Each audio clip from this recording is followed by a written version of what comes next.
into this today. So everybody, we've been working on this indicator for weeks now with Flux Charts, who is one of the sponsors of the boot camp coming up in May. And we've got it released for you guys now this morning. So if you go to asfx.biz/indicator, I will put the link in the chat. The indicator is now available if you need it, if you want it. The free indicator is also still available. I know someone's going to ask about that. That is still available, but this is for those of you that are looking for that matrix, the dashboard that we built, just to help automate and streamline a lot of this for you. It's going to include the value area levels. The big thing, everybody, is you will get a 10, 11-minute tutorial on how to use the indicator when you purchase it, okay? So any questions you have, please ask us. We're going to show you here on stream how we trade with it, but it's there, asfx.biz/indicator. It's also here at my link in bio. If you click the link under this video right now, you'll be able to grab that. Texas is here. Arkansas is here. Good morning, everybody. It's good to see you guys. So we got the indicator. Took a payout last week too, Ev, while I was on the ski trip. So on the 9th and the 10th, we've got payouts. So it's been 7 days without a payout. So it's a little dry for me, you know, considering the streak that I've been on, but it's okay. Yeah, you're not trading much. Yeah, I was busy hitting the slopes. So payouts are still looking good though for February. Again, if you really look at this, so 2.4, 2.5, 2.6, 2.9, 2.10. So already in February, 5 payouts deep, and we're only halfway through the month. So looking to add to that now with you guys that we're back and we're rocking and rolling. I'm happy to be back. Happy to be with the indicator out today. So just ready to rock, bro. Ready to rock.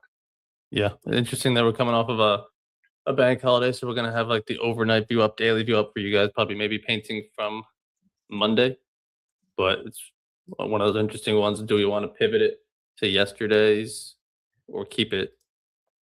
Because if you anchor it to today's 6 p.m., which it normally is, this blue one, just for this purpose, we're right at the daily view up, right? You can see from the bank holiday, it still has it anchored back here because it's like 1.5 days now. So with that, it's still a little bit higher, right? So what do you think is the best option to use? I mean, we're holding it in this example pretty well. Here's a better question. Yes. Why would either of them be important? It was a bank holiday, right? I would say, yeah, if anything, yesterday's not that important. So I would use the overnight from last night, which is really when markets opened up. That's probably what we want to focus on more. I don't really care about yesterday's price action too much. And that's the one we're holding more so than not. Took it here. Seller's been in control underneath it. So going to use that one. And then same thing with even like a previous day's New York. I think you're still going to probably stick with Friday or don't even use one. Well, I mean, I don't react to today's New York. If you throw me back on, you don't have orders below on Bookmap, but you have lower lows overnight. With the indicator, you can see we are sitting on the value area low. We know that underneath value area low, we tend to see things come lower. So am I expecting it to come down? No. Would I be surprised if we come down though? No.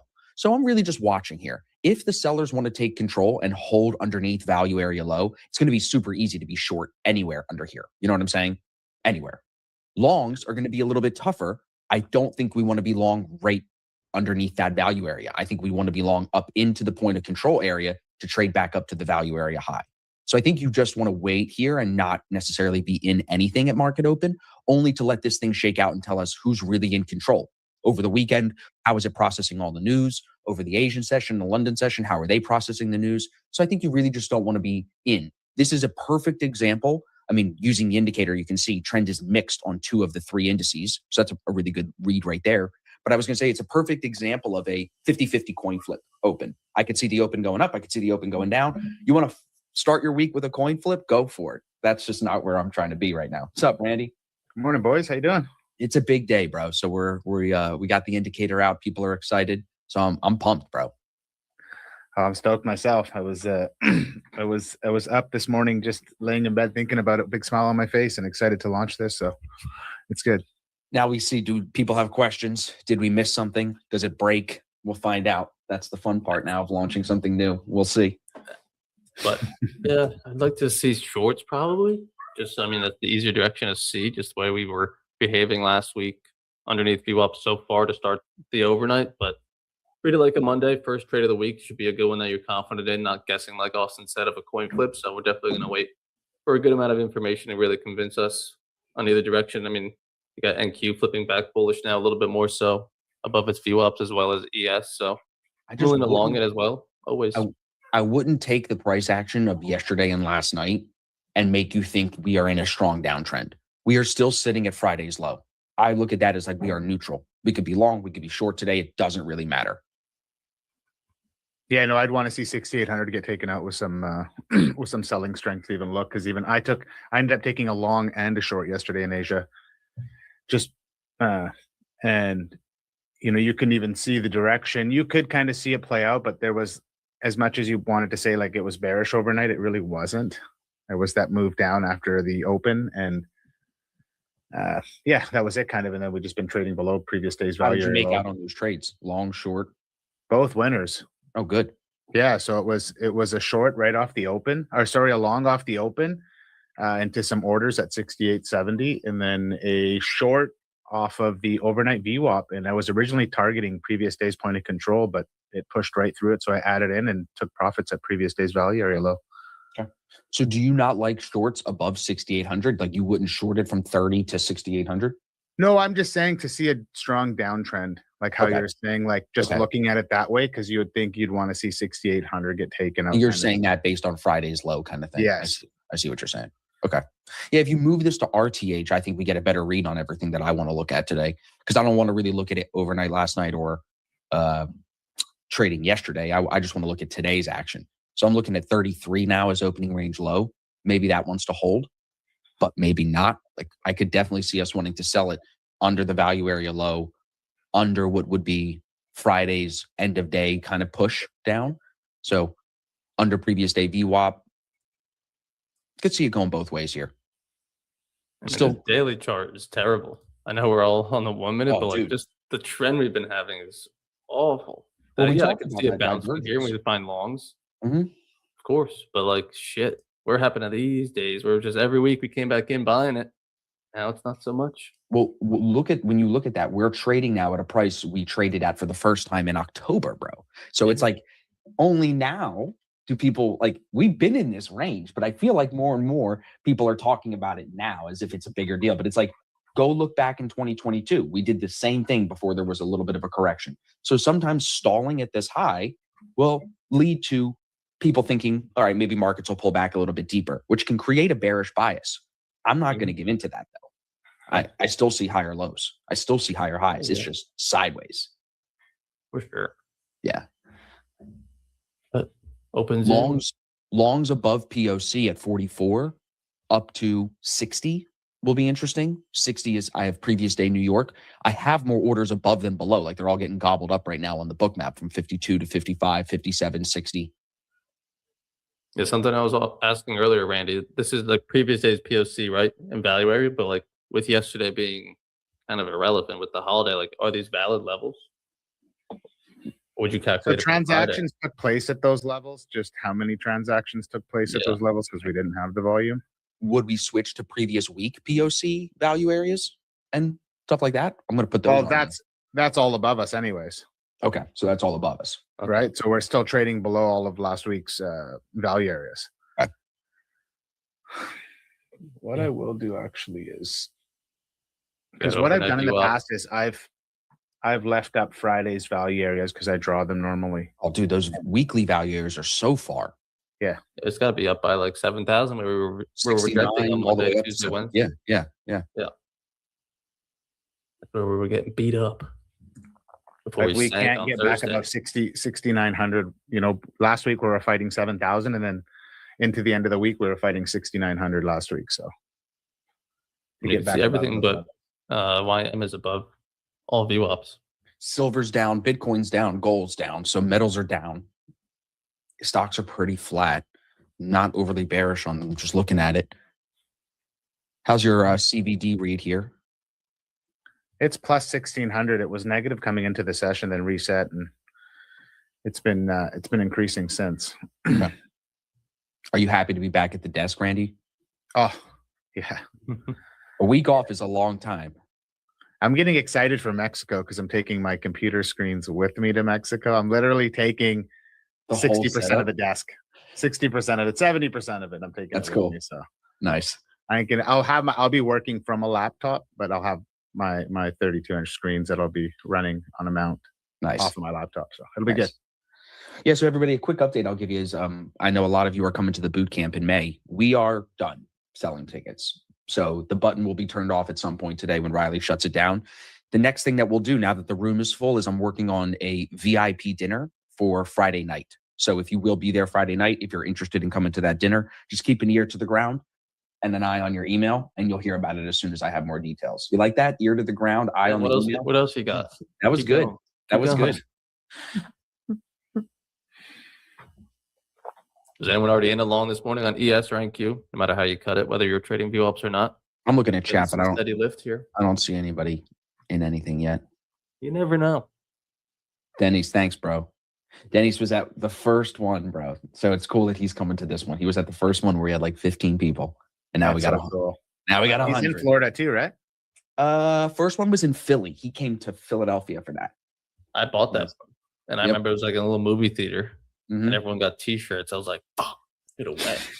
I know. Then I got really cheap. Became a Yeah. cheap Jew. Okay, so we traded up to long. 60, right? We said 40 to 60. That's 20 points right there from POC up into the orders at 60, which is previous day New York VWAP for me. I mean, Ina's long, and we're up 180 points here at the open on NQ, so doesn't sound too bad. No, I think the long, where is it here? I mean, pre-market highs is not too far away, at least here on NQ. Like that's how I would read it, but like with that VWAP right there, like I'm never going to take that. You know what I mean? So you have, oh wow, so that's regular trading hours because electronic, you're already above it. You see what I'm seeing here though? Like that's just too close. That's why I didn't jump into that. Yeah, but on electronic trading hours, you're above that VWAP. Yeah. Somewhere here. Interesting. NQ and ES are pretty much in line, like how they both are broke value area low and previous day's point of control. I almost feel like I'm looking at the same charts. I have them side by side. And what's YM doing? 9:30. Often nothing. Look at YM. Just I don't open that up real quick. I don't That do thing that is with open yet. crazy, bro. If you try to trade YM in the opening range, you have some serious balls or gambling a problem. Like it's Probably one or the- the other. Probably the latter. Yeah. Okay, Ina's already out of the long. Nice work, Anna. She's on NQ. Yeah, I think you're getting an idea here that buyers may be in control. That's a strong take. There's not sellers here under New York VWAP. So Well, what are we? Yeah, we're already 10 points, 12 points off in New York VWAP. yeah, I mean, yeah, I got us above everything. And opening ranges still forming, but it's all been buyers. So I think I posted an Instagram reel this morning about like where I make most of my money. Most of the money is made after 10 a.m. everybody. So if you are here on your first week, if you're new, this is usual, especially coming off a bank holiday. We are not rushing into trades. Most days we're not even in a trade at this point of the day. We're not trying to call a bunch of ideas. We're just trying to win. So yes, thank you, Evan, for answering Gage's question. Okay, so now looking at it, there's orders at 65, and then the value area high is at 73. I have orders at 70. I think that's where it seems like we may be headed. yeah, I mean, opening range 5 more minutes. You maybe start game planning. How would we long? It'd be break above opening range high, pull back to maybe POC or New York VWAP. If those can line up together in a couple minutes, Mhm. trade it back up to the value area high. I mean, if this thing just steamrolls straight up to it, might have to wait then. But I'm not going to short it up here above New York or previous days, and even the overnight. Even if it was low volume, I'm not going to short it up here off of nothing. Right. Yeah, those orders at 6,800 didn't even get tapped through the overnight. What's the lowest it got? 6,804.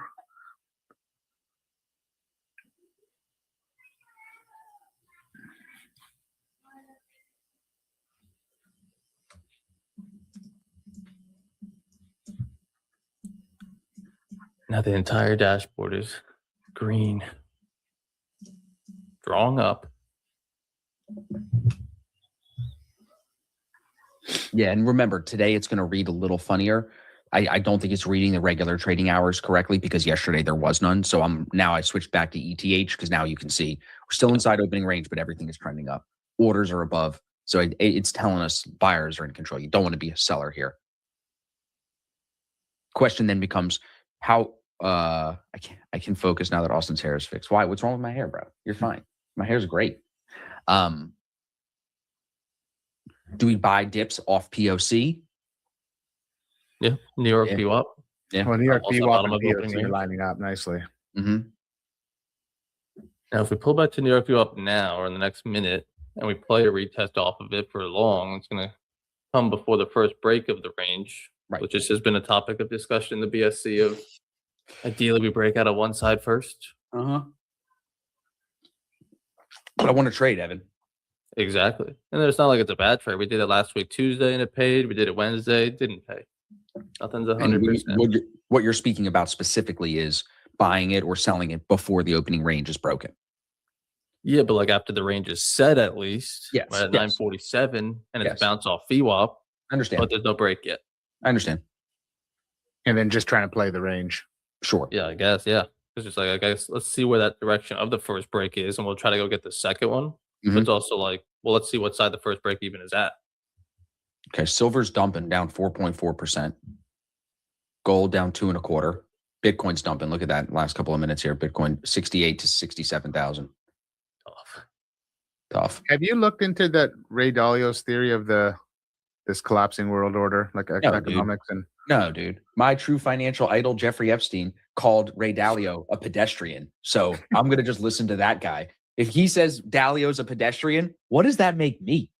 That's the real Yeah. question. What would Jeffrey Epstein think of us, everybody? If Dalio is a pedestrian, what are we? That was in the emails. That was crazy. When I read that, I'm like, cool. Good thing I didn't fucking read both of his books. I never even read, so I did that for nothing now, according to Epstein. Fuck. Oh, that's awesome. No, I Okay, read. then. I read. Question.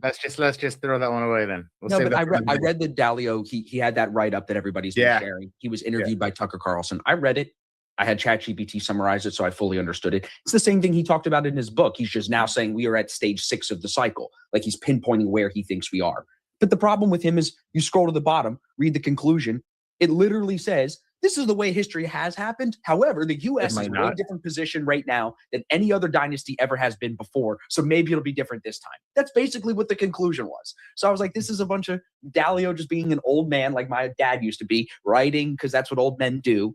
Are you really giving me something to work with here? We know he likes emerging stocks. He doesn't like American stocks right now. Like we talked about in the Black Shirt Club, the Mag 7 is dead right now. The Mag 7 trade is dead. Money rotated. He sees it in emerging markets. He sees it in Europe stocks and in China, right? So I don't think it's anything new from Dalio in that write-up. That was my take on it. What did you think?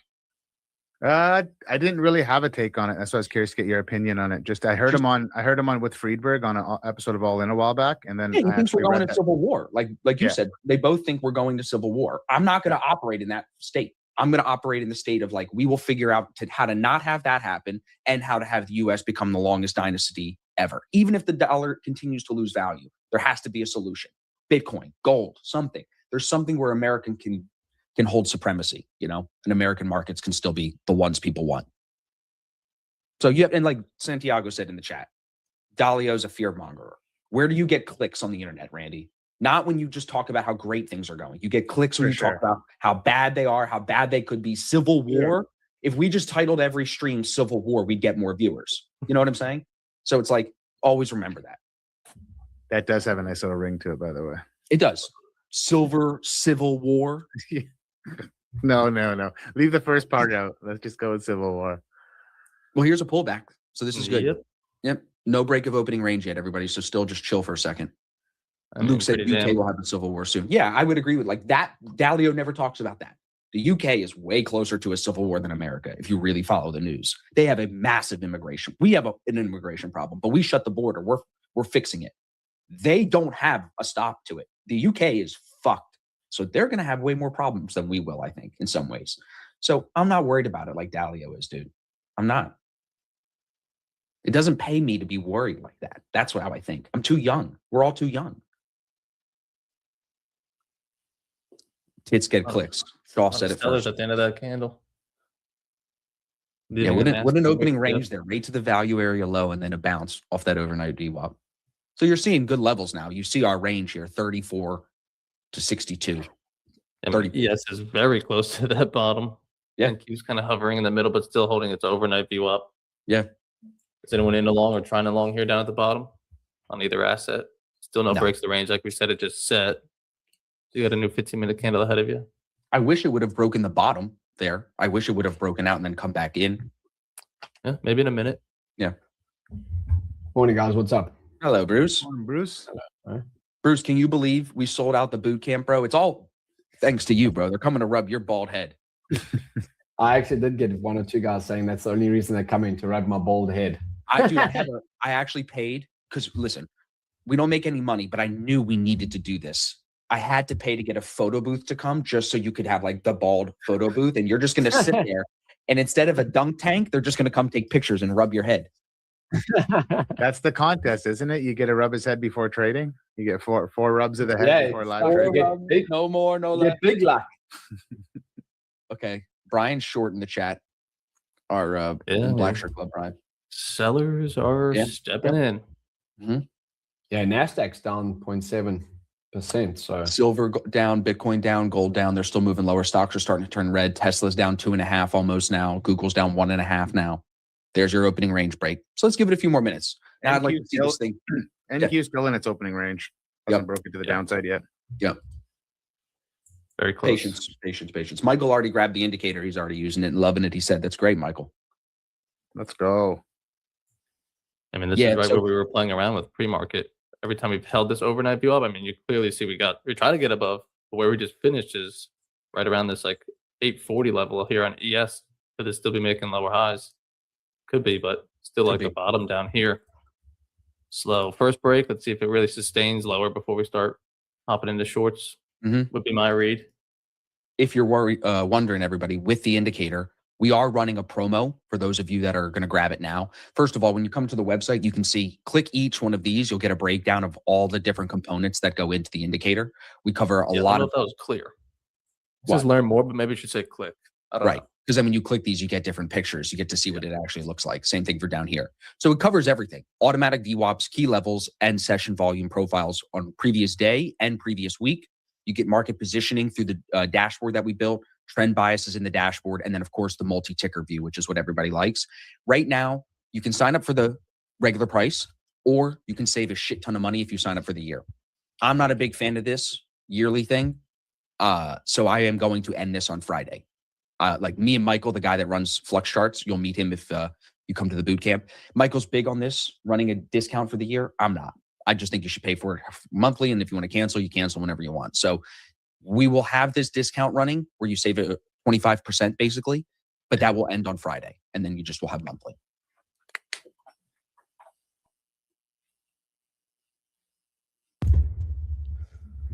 Now we're getting some colors. We're getting some mixed and red. I don't have to Good, Evan, good. Look over at YM these days. Just assume it's ugly, but tell me what its VWAPs are doing. Why has no one asked me why I cut off my ponytail? Midlife crisis. It was that or Austin lost a bet to me in on vacation. I mean, it came out of nowhere. Randy Can I said, say it? "Oh, you Can I- actually did it." So you Come on, guys let me must say have why. talked about it. Let me say why. Because I saw so many trannies, fat trannies in Seattle with ponytails. Yeah. I was disgusted. Fat I thought dudes. you knew that already. No, bro. When I've been to Seattle before, we did not see it this bad. So, there's a pump. There you So go. many big dudes with nose rings and long hair and a dress. I was like, I can't do this. And then Randy, the all gender bathroom at the aquarium. I literally was going to go pee in the corner. I told Randy to protest that stupid gender bathroom.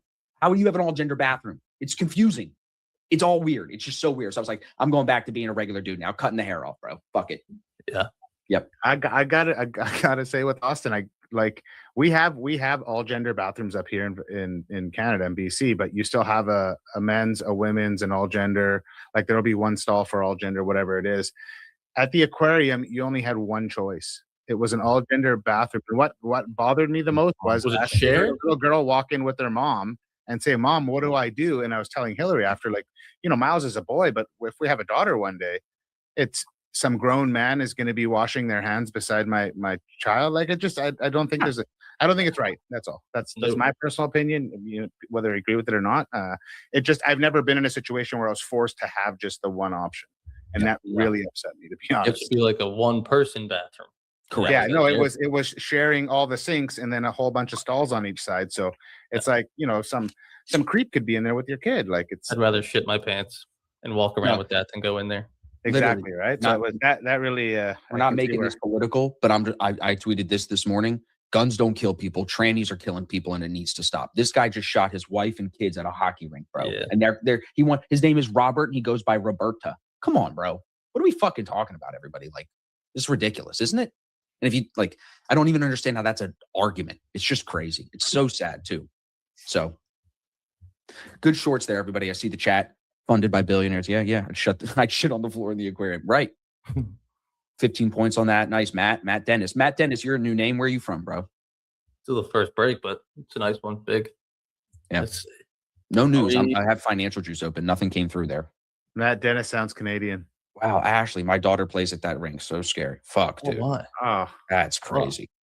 When I saw that in the news, I was like, I don't even want to hear the story. You know what I'm saying? Because I knew it was going to be a fucking tranny. Like every time there's a shooting now, you just default to thinking it's a tranny. It's crazy. And it's like, are we all bigots now that we just want to avoid these people? Like, you know what I mean? It's sad because we might have goats running our Wi-Fi in South Africa or something, but we don't have that. Stuff. Fucking right, bro. Yep. Yeah, I mean, we don't make the chat. This is all trading. We don't make the chat too political here, but I think a lot of the people listening agree. So that's why you guys are here. Oof. We're still going down here. Back at Matt Lowe's. Dennis, Fisher Futures. Nice, Matt. Welcome, dude. Welcome.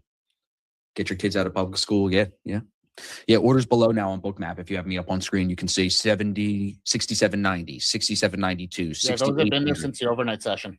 Okay. And then what about 70, 75? It was to maybe buy even all the way down to I think it was 75. The 50s might have been there too. Yep.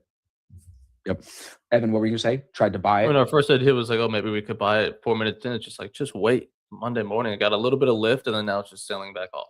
So it's like reading react to the new information. Now you look at the 15-minute.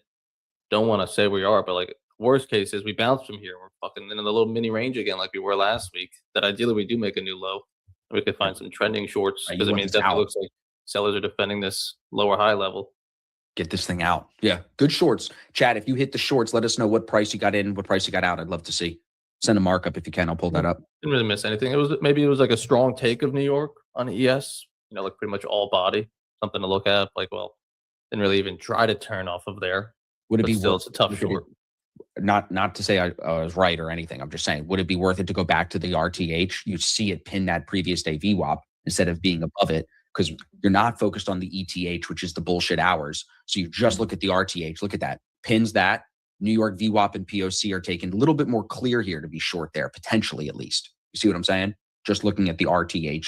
Coming off a bank holiday, coming into the start of the week, I think this might have been the better move if you were going to be able to try to catch it. I mean, you should probably be out at the first break of open range low then, if we're honest. Or trailing it. Yeah. You'd be trailing into that candle. You wouldn't be. But you see what I'm saying? Like, because of where that previous day VWAP is, you can see the short here a little bit better with the stop loss there. That's still 19 points. Look at that. Yeah, something to keep mind of on these bank holidays. We should be looking at this next time too, just to kind of see if there's. Well, that's what I was saying. I think the RTH, has more value today because there is no value in yesterday's trading or overnight trading. Even you could I don't even understand how yesterday's previous day New York matters. Yesterday's New York. Inna had a long here and then she was out. So she was in it actually pre-market and then she closed the long as it tried to fill the gap. Nice. Very nice, Inna. I mean, just give me a pullback here. Hopefully this doesn't sink.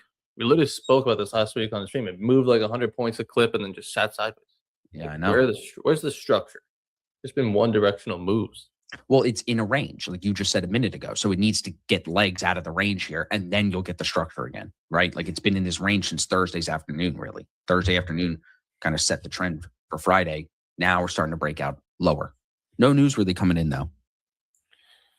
We need to look at this week. What do we really have? Mike caught 31-20, 11 points in a minute. Nice, Rabbi Mike. Clyde, 40-28. Very nice. Rough day. Ina got out of her long at a great price. Jeff, 68.10 up to 90. Good job. Shorted 31 out at 12 for Sean. 200 on 10 accounts. Atta boy, Sean. Ooh. So Sean, building on the confidence here, dude. Getting the copy trading going. Fuck yeah, bro. Michael, 36-18. Good job. 68. I love Ina's exit. Reminds me of that trade that Evan and I had where we literally got out at the top and the next minute the market just sold right off. Like, yep. Oh, that's such a good feeling. Yep. Because it just 31 shows you percent don't to have 24. greed, Good right? Like job. the greed wasn't there for you to just hold in for more and more and more. You just took your profits and then you watch what happens Yes. after you take your profits. And it just reminds you like being greedy is a killer in this game. Bill Stafford, 34 to 20. Good job. So I like the shorts here, everybody. I like that you caught the momentum. Now, don't give that trade back, please. You've just got your, like, it's not even 10 a.m. on what is really a Monday. Don't give it back. If you're going to take another trade, size down. Get your day green, get your week started green, add to this win, or just take it and leave. Don't go green to red to start the week. That is a telltale sign of then a tough week ahead.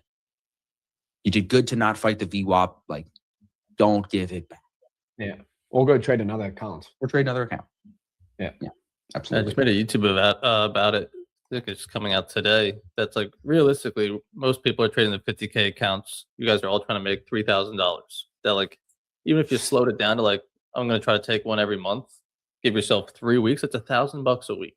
And many of you probably just made like 200, 300 there. It's like, it's pretty good on pace for $1,000 a week. Yeah. But like you're going to keep on trading, try to get to like 600 today. Yeah, it'd be great if you made 600 max profit today. But like, even if you didn't, you come back tomorrow and you make like 150, 300 on Thursday, like, and then 3 weeks of just doing small base hits like that, you'll probably be at payout. Like you have to zoom on out and see it 3 weeks from now, rather than trying to like just zoom in today and try to just make everything evolve. Yep. It's really just $1,000 a week across 4 Can't wait days to traded, short. 5 days. It's like not a lot of money per day. It's very good. Good job on the shorts, everybody. I mean, at this point, you got to think 68. I mean, you're 4 points away. It doesn't even matter. It's there now. Yeah. Is there anything to Just the wonder left? what happens if we trade through 6,800. Is there anything to the left, like on the? We have to tell Randy to be careful not to get in too short or get in too low here, trying to chase this now. Right, Well, Randy? I'm tempted. You can tell. I can tell because if you're Tell from my language. you put a lot of weight on whole numbers more than me. You like, you know what I mean? I think I hear you talk of like, if it breaks 6,800, it's going to go, you know, like Psychological levels. yeah, it is psychological. I understand it. I just don't trade that way, you know? For me, it's I think I had an expectation of 6,800 to be taken overnight and Mhm. not having that taken overnight. And then as we trade to it, I'm kind of like that thought from last night is like starting to fire again. Got it. And it's like I got to remind myself, well, then I should have been taking it off a previous day's value area low down to 6,800, not trying to get it from 6,805 to 6,800. Right. Right. Well, So definitely, I would not be a buyer here. That's for sure, Randy. So if you are going to do anything, I would definitely be a seller. It is also breaking those lows from last week's DPR on that. So One thing we know is don't try to catch the falling knife. The knife is Yeah. falling. So Yep. Jordan said, do you guys have a limit where you stop trading? Scalping these moves are hard because you see so many opportunities. I have a time, Jordan. Like if I'm up by 11 a.m., I'm usually done trading for the day. So in the next hour. So I think it's time for me. Yeah, time is good. Or another one is like a trade number. Just because if you're 0 for 2, 0 for 3, the fourth one is probably not going to be very good either. You're just not seeing it well today, or the markets aren't clear. So it's like you normally don't need more than 3 attempts. And that's on like the far side. Because even on the good side, even if you won 2 trades, I still think you probably don't even need the third. Like, yes, you're trying to maybe maximize on the day, but a lot of the time you're probably just getting mentally fatigued. The decision making is going down. It's more so probably out of greed. I think just 2 to 3 trades is safe for a red day and a green day, and then see how you deal with that for a couple weeks.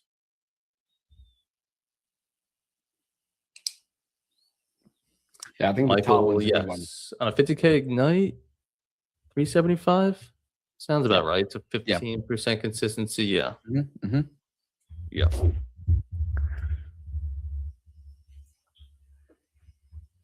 If I get one good win on my first trade, I'm done for the day. I feel that, Mike. Do you guys have some kind of guidelines on how to use the new indicator? Yeah, Brian, when you buy it, you get access to the video that explains how to use it. So Would you watch put a that for stop me. loss if this retraces the VWAP opening range high? Yeah, I mean, if it bounced right up to New York VWAP now, yeah, opening range high for sure. See, the thing I'm thinking in my head, just to play devil's advocate to taking shorts on a retest, I just always am cautious of these single break of opening range and go. You know what I mean? Like I just am cautious of that. So then what would you be looking for otherwise? You're saying longs? to disqualify that, I would want it to come back into the range and then back out. I'm not going to just short it while it's still out here in its technical first break. Because then if it comes back in and goes out the top, then it does the double break that I think it usually does. So if it comes back into range and then back out, that's the most confident short for me. That's some sauce right there. That was a little advanced. So that probably went in some people's ear and out the other, but that's super important to understand. I just threw a handoff VWAP on, and for me on a 2-minute chart, it lines up at 68.18. So still 10 points above. Yep.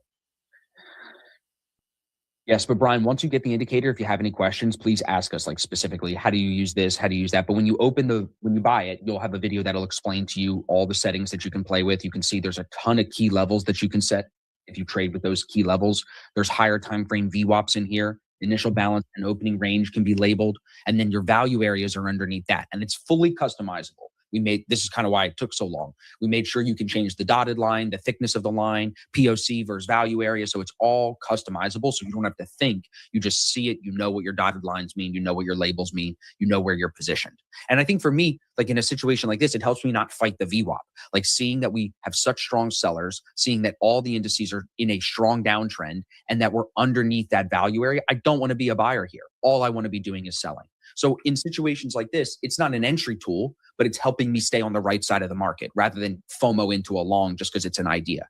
But if you're a reversion trader, it can also then tell you when those reversions may be in play too. You know what I mean? When we're maybe trending in more of a ranging market, or we're trending in a more reversal type of environment, which I don't think we're in, at least right now today. So. What to do, boys? What to do?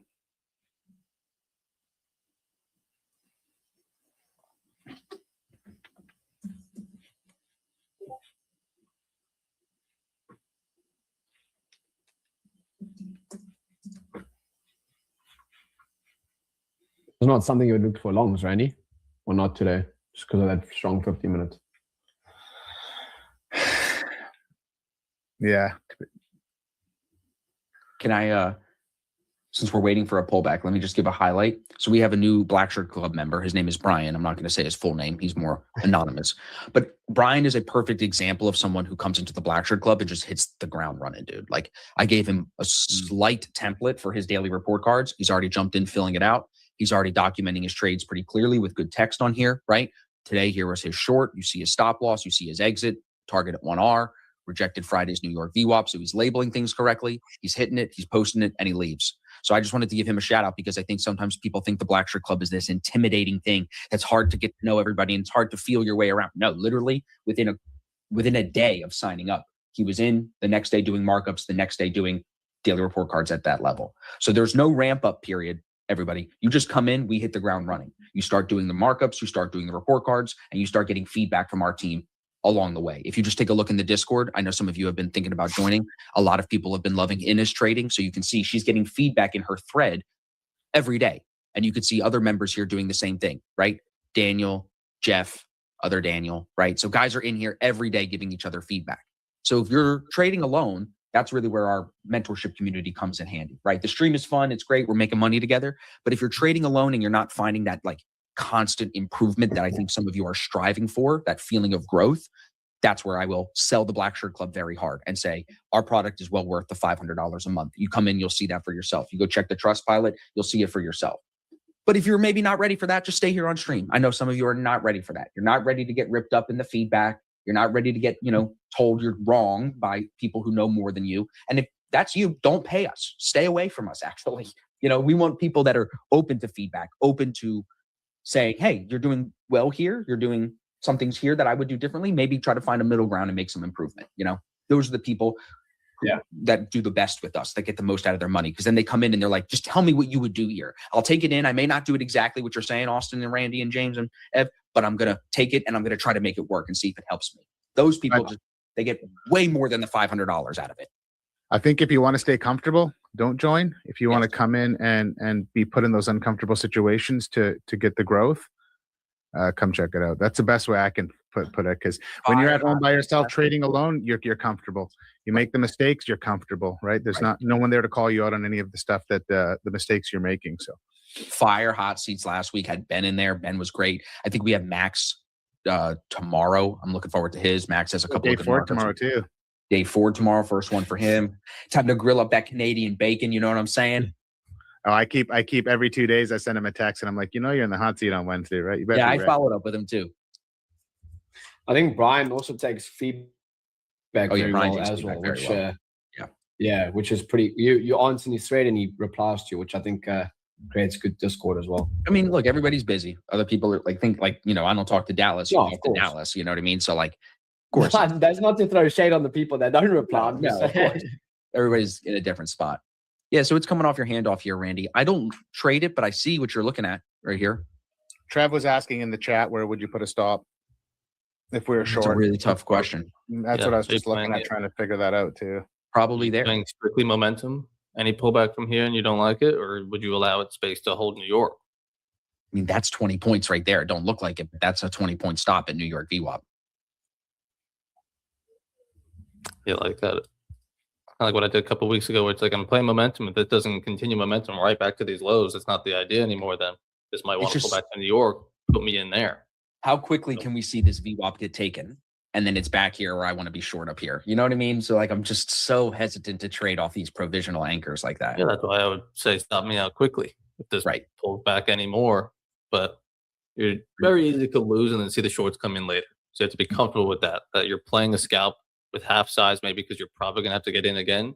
And if it wins, it wins. But if it loses, you still have ammo to play because this isn't just something that's very consistent. Yeah. So 68.10 was the low from Friday before we had that move up and then the Okay. sell off again. And that 68.10 level held up again in the overnight. So this could be an overshoot of it. We're back above it. This could go any. I'm not going to start thinking. I'm thinking too much. Too much thinking. I think you either take it short and your stops at VWAP, like Evan said, at 31, and you get out at VWAP and you reassess, or you're just waiting for it to come back to VWAP. I think that's the only two. I'm trying to be places. cute. You can tell, right? Mhm. Thinking, looking like trying to The 10 and then the 10 and a quarter. Dude, the 10 and a quarter is going to get taken too. build the long like- pieces from here. They're all going to get touched. If you get on the This wrong is side of this pre-market. VWAP today and it sucks lower down into these orders on Bookmap, you're going to be like, why was I on the wrong side of it on a Monday or a Tuesday, whatever? Feels like a Monday. No, so It it's is sell or pre-market. nothing, you know? It is pre-market lows though, Randy. I see what you're seeing. Yeah. But obviously the But trend's what would, down. like, in a day like this, Randy, we talked about this, I think, actually already. Like, everything is outside and strong down. Is this the market you want to be reversal? No. No. It's tougher. If we had the caution, if we had inside the range mixed trend, now we're probably talking more reversion. Yeah, like if I saw NQ having a breakout and it's back above its New York VWAP and now we got room for YM and ES to catch up, then I could look to build up. Great point. Great point pointing that out. Actually, I like that a lot. Yeah. So there's where Having all three in a behavior. strong downtrend, what is that telling me now? But if I saw some sort of mixed signals, then you could build that into the thesis. But clearly, right now, that is actually a great point, Austin. I'm serious. That's a game changer for me. So just play this, mark this up, everybody. I mean, this is the turn off of the provisional anchor. Your stop would be at New York VWAP. This is the trade that's in play right now, in my opinion. And then the next trade that would be in play would be on the pullback to New York VWAP. You'd be out of this short and you'd be looking to either get in short again here or you're watching to see what buyers want to do. That's the only two plays. So if you don't like this short, like I don't, you're just flat. You might miss a win. Everything is trending lower. You may miss some money. Orders below are on Bookmap, but when you look at my wins out of the last 20 trades that I've won, none of them look like this off a provisional anchor floating this far from opening range low and New York VWAP. My gut just leans into always thinking it's going to come back into here to some extent. So I just have to be the one that's patient enough to wait for it.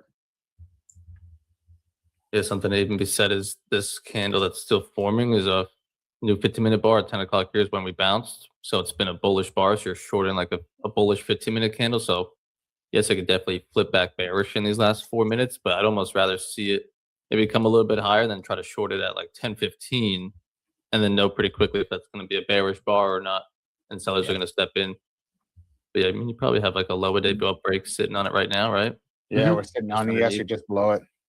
Yeah, so it's technically sellers in control, of course. Just matter if they control it or a new low from here, does it have more pullback in it? But there's definitely no buyers today since the first 5 minutes. It probably looks like this. Quick scalp, or you're waiting for the full pullback, which you might not get. Might have to wait a little bit longer to get it. I wonder if you think about it like this. Instead of trading the low of day VWAP break, which sometimes gets you that, like let's turn the low of day VWAP on the indicator here. If instead of trading that low of day VWAP break, the provisional anchor entry is actually going to be a higher entry. So technically, it's probably going to be a more profitable entry. You know what I mean? So if you are in the mindset of like, okay, things are trending today, I want this to move lower, I want to be short. That's where then again, Randy, maybe it's smarter to be trading with that provisional anchor, not the low of day VWAP, so you get a little bit better of a price. You know, you follow what I'm saying? So I got short at 68.05. Yeah, I saw what you're saying. Sorry. Yeah. I was just marking it up on my screen. Yeah, so that's like as it's coming down underneath it there. But I have my stop above the handoff, above structure, below New York VWAP. Put you on screen there.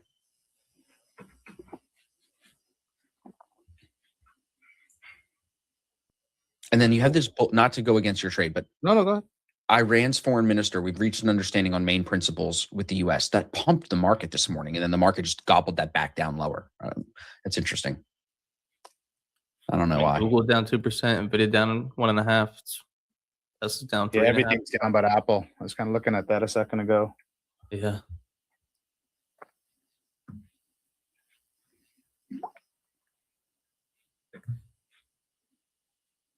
Yeah, I mean, I don't hate your stop loss. I don't hate the idea at all. Things are moving lower. You're on the right side of it. Now let's see if this is going to pay with another leg. Well, if we get a strong break back up above this low day and we take this handoff, we're going to be putting in a higher low. I wouldn't want to be up to this trade up back up to New York. And so with Top Step, I'm actually trading them a little bit more aggressively now. This new account that Top Step gave me. Mm-hmm. I'm up 1,000 in the account today, so I'm willing to give that back technically or look for a bigger win. I just want to be taking, like, I don't want to be building buffers in these accounts and taking payouts. I just want to you don't trust Top Step anymore. You don't say. Exactly. I just want to get some money in the account and then just imagine still trusting Top Step after all these changes. It's pretty disgusting because I seen some people on X defending them, and I'm like, that's you're crazy. Defending them? Why? That's crazy. Like, that's crazy. Are you some sort of like you're getting secret affiliate pay? Like, I don't understand. Are you is that rage bait? Like, why you're defending them? Like, I don't. Or they're just literally, bro. People are cucks. Yeah. Yeah. And they would rather just stroke Patak and Top Step with no real benefit to themselves, other than call it for what it is, which is a bunch of bullshit. Can I ask a question though on it? Like, does it affect you, Randy, or only the live accounts? No, it affected Randy. They took one of my accounts away, accused me of hedging. I have the screenshots. There was no trades in that account. Yeah, that account had a payout eligible, and they took the money. That account and that account was one of the original. James, this is exactly what my Forex funds did, except they're still in business. They took an account that was eligible for a payout. But they're still in business. Yeah, that's wild. So, but because they accuse you of hedging, basically. Everybody. I have the screenshots from that account, James, and there wasn't even a trade on because they put an exact time down to the seconds in the email of a date and time of the trade. And I have that account. And I have screenshots I can show you guys. There was no trade even on at that time in that account. And the only reason I knew that is I still had that XFA. They accused me from back in November, and they probably thought, like most people probably lost their XFAs that got accused of hedging. And so it was get the data. Yeah, I sent them the email with all of it, and I haven't heard back yet. That account's still sitting paused, but I'm just like, and it's one of the other thing that stood out to me. I was saying Austin when we were away, it's one of the original XFAs. Like they've already changed the rules twice on the XFAs, and this is like back when the rules. So like it's almost like they're clearing out anybody that had an original. What's different about it? Rules. What was different? 5 days of 150. You could take the so now they have that profit target where if you take a payout, you have to be above that profit target of where you took the last payout. This is Randy. Yeah. This is Randy to his Top Step accounts. It gets me fired up just thinking about it. No pun intended. I'm not loving how we're slowing down here. Sitting on that lower day VWAP. What was the joke, Evan? I don't get the joke. That's gone. Oh, what was the pun? Also, my Forex funds is coming back. I'm getting that payout. Evan goes, no pun intended, and then just runs off stage. Yeah, he walks off. Did he say pun or did he say Punjab? I don't know. Oh yeah, everybody's listen. Indians in the chat, you'd be proud of me. Me and Randy had a whole heart-to-heart. He explained to me the whole thing about the Sikhs and the Hindus, and I am now culturally educated and I understand. What was the name? Oh, what was the terrorist group we were talking about? The Baba Kanish? Baba Khalsa. Oh, dude. Those guys with the turbans, everybody, if you've never seen a guy with an AK with a turban, check that shit out, bro. They'll Yeah, fuck I'm you about to up, get a man. Baba Kalsa poster just because it looks so fucking lit, bro. Riding horses with a turban and a machine gun. They fuck you up. I'll tell you that right now. Fuck yeah, bro. Yeah, like I don't love this. I don't It's love hitting this your one. provisional anchor. Yes, sir. Yeah. There's the. I was just watching this as pre-market lows as well, Randy. So I think it's also good to mark it up because you were interested in the longs a little bit too. I just couldn't We're well below justify. pre-market lows. No, it's not a. It's the. I don't think take the longs, but yeah, it is. No, I know what you mean. Like this is like one of those. Like this is gonna be Yeah. watch for me. This is gonna be one of those reversion plays that worked, and I was on the wrong side, the other side of the trade. So I don't hit the direction. I think it's just maybe a matter of, is it too low?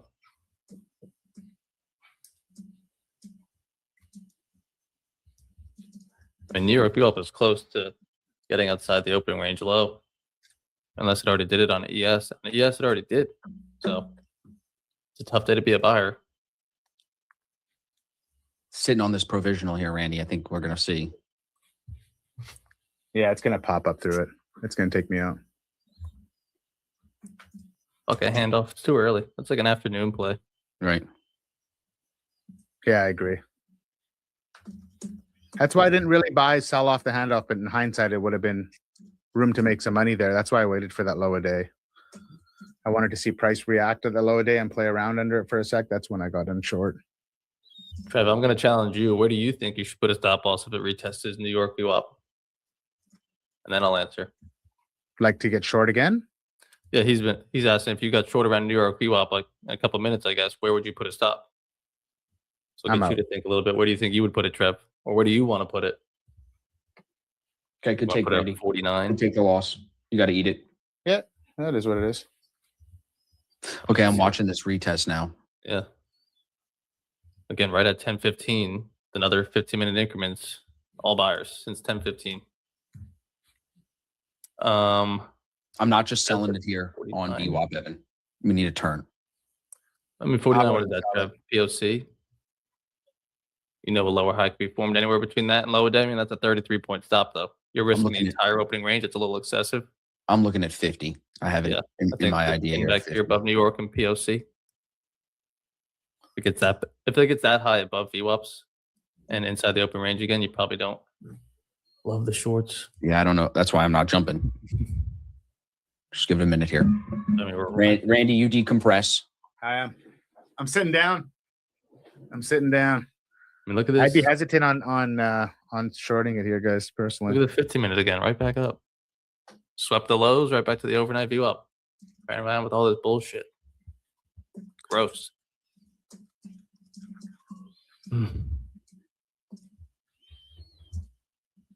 you know that CVD was minus 2,000 at the bottom at low a day, and now it's almost plus 4K. So definitely some buyers stepping back in. Yeah, Apple's up 2% now. Yeah, I mean, I'm just cautious of the one-sided opening range break that runs all day. No, I just want this to come back into the opening range. This is going to make me short it Oh, here did it before not? it came back into the range. No, it did not. NQ's in it right now. It's right on it. I know. I see on the indicator NQ's in it, but ES is not. Yeah, Randy, this is the best chat can give me about what I was looking for from you. I was trying to put you on a horse with a machine gun and a turban, but this is the best it'll do. It's fucking huge. It's huge. Yeah, but if you look up these guys, how do you say That's it, a Randy? terrible tie. No, but that's like What is these guys' name? Dude, you have to see this, Evan. I don't think they could animate Yep. guns on Look at these guys' ChatGPT. turban, bro. They're huge. Right, Oh, that Randy? wasn't an exaggeration. What was the guys that you no, told that's me? it. That's the Niangs. That's not Bubba Kalsa. They're not a terrorist organization. They're like an Who- arm of Who were you they have to, though? like How do I spell that? Those guys. All these people in NE Seattle? NEHANG. Dude, look at these guys. Randy was showing me they had like one dude had a huge chain and a sword. Yeah, like that. Right. Bang. That's what Randy needs, dude. Look at that thing. Put that thing on me, bro. Holy shit. His neck must be strong as hell, bro. There you go. Manny said it in the chat. He's got it. Dude, see, I need one of those, bro. That thing is swag the fuck out. You got the beard for it. You have the I know. capabilities. All right, we're back under now. On a side note, Manny said he longed MNQ. Nice. Did you long Yeah. it off the bottom, bro? Nice. Nice snag. Yeah, stop loss placement's kind of a pain. Okay, I'm in now. Oh well, that's why I am. Yep. Yeah, it's 2 minutes under Oh, the there's- video. I'm not in overly heavy here. You don't need to be heavy today. You still make some money. And what is that? 22 points. Yeah. Or 32. 30 points. Oof. So I only got 5 on it. See if it'll hold the VWAP here. So I get just a little bit higher of a price than you, Randy. See if I can make some money out of this. I don't need a new low, everybody. I'm just going to trade down into like these lows here at 90. That's where the orders are on Bookmap. So the idea is you wait the first 15 minutes, see who takes control. Sellers held previous day New York VWAP, then sellers break us out of opening range low. We know it's not going to just run all day. So you take this move as information. You wait for the pullback. We get a pullback about 50% of that leg right to the New York VWAP. And that's why I'm short now off that VWAP. So it's 10:22 in the morning. This should be in profit by 10:30. This should be back down somewhere near these lows in the next 8 minutes. That's the idea. You're just playing this VWAP bounce. And with the indicator telling us that everything is in a strong downtrend, I would feel stupid if I miss something here in another leg down. So that's why you got to take it. You don't have to take it super heavy with the stop being big today because there's volatility in the market, but you got to take it. For me, I got to take it.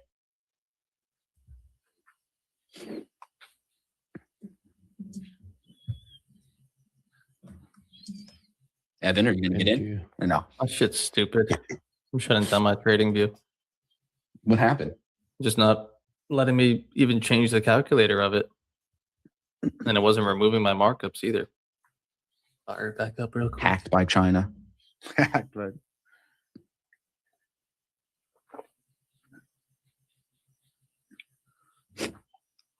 I know, Randy, if you could find that picture that you showed me of the turban guys, that was a way more swag picture. We could put Jay, dude. Yes, Randy, find the picture of the turban dudes on the horses with the machine guns. There was 3 of them. And then put us on that picture. Send it to Jay and have him make us one.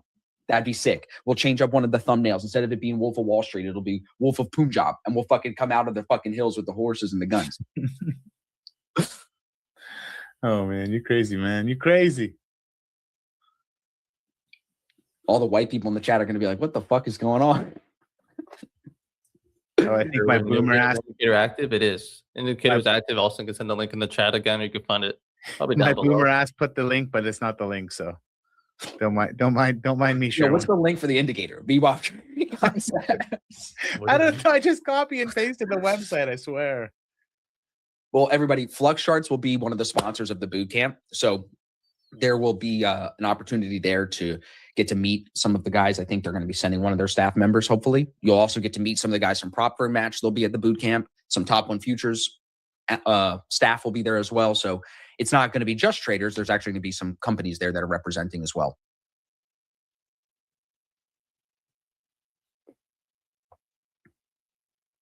Sitting Feel on like- that lower day VWAP now again. Yeah, I mean, sellers are still in control. So I'm Yeah. here. Yeah, I mean, you're at the low of debut up here on NQ. So you missed like 50 points off the New York bounce in just 2 minutes. It's like half the trade.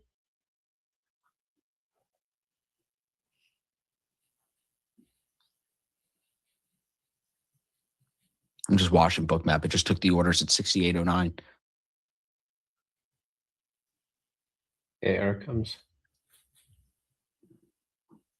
No, it's good. Looks like a low debut up break after a bounce play. Very good. Whether you're on ES or NQ, they're both cracking lower here after a lower high fully to the New York view up. That'll be the lesson of the day. If you took a handoff or you just took a lower short, just have faith that that bigger pullback can come in, and then you scalp the nut back down towards the lows. Mm-hmm. So whether it makes a new low day here or not, you could make some money out of it. Evan was yelling at me this morning because he called I said to him that $300 for a dinner, if you go out with your like girl or whatever, is not that expensive of a dinner. And he's like, we're not all as rich as you. I'm like, dude, do you drink? Do you have dessert? Like, it's $300. Am I wrong, chat? Randy, at a nice restaurant, you and your girl go out, 2-3 drinks each, Easy. appetizer, meal, dessert, not sharing dessert like a fucking peasant, like a pedestrian. It's $300. You tip the guy $50 at least. It's $300. Yeah, but Ev's probably going. They're probably sharing something off the happy. they're Ev sharing. Ev Stop gets there sharing with 5 your minutes girl. before happy hour. Calls Stop up sharing with over, your says, "I girl. got to get some orders in. Right. I need 2 appetizers." Tells his girls these are the entrees. Hurry up, Get get a the early- drink. You have 5 minutes. Happy hour. Get the early bird special. I You took know? guys. I took 4 off of the 5 right there. That was almost 15 points. I got in at 17. I'm out at 05. Yeah. So I'll trail this one. I'll close it at break even if it turns. Yeah, but what we were saying was $300 for the 2 of you, not $300 for one person, which Yeah. is what you were saying. So I was like, yeah, Yes. they might Yeah. find that steep for one person paying $300. Yeah. So what I'm saying for the VIP dinner after the event on Friday, we're going to charge $300 a ticket, but like it's open bar, it's all you can eat, it's at the steakhouse, and you're with all of us. So I feel like it's not that expensive, like to be near us and hang out with us for 2 hours. You know what I'm saying? I mean, All you can drink. Come on now, like a cocktail's $20 nowadays. that's what I'm saying. Yeah. What was those? We know Brazilian Evan can drinks, suck the back 15 caipirinhas, bro? cocktails without even eating his food. Randy's drinking 4 caipirinhas before the apps even come out. I can't wait to drink with Randy. Randy's like, I'm going to take you to Wawa and show you the best hoagie you've ever had.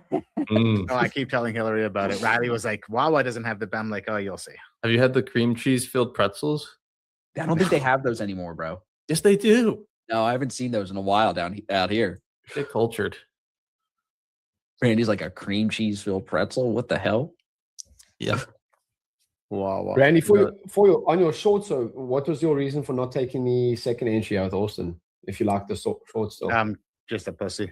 He's in decompress mode. He gave in, got in a little too aggressively, too early, Yeah, and then he missed the easy win. So he's in decompress mode, but it's okay. But basically, yeah, I'm flat in that account now. So I was like, I'll just chalk it Sure. up today. Now I had a win in another account last night. So I you want to like- make sure that I'm not getting too focused on trying to rinse Top Step and make poor decisions, if that Yeah. makes sense. Like There'll be a that's somewhat like- process behind it. Yeah. Do you know what I mean? Like, I don't want it to be like, fuck Top Step. I'm going to fucking, do this. And then, just fucking YOLO a trade. Like that's one of my fears of like being like aggressive like this with that reasoning behind it. So I got to still trust my process. And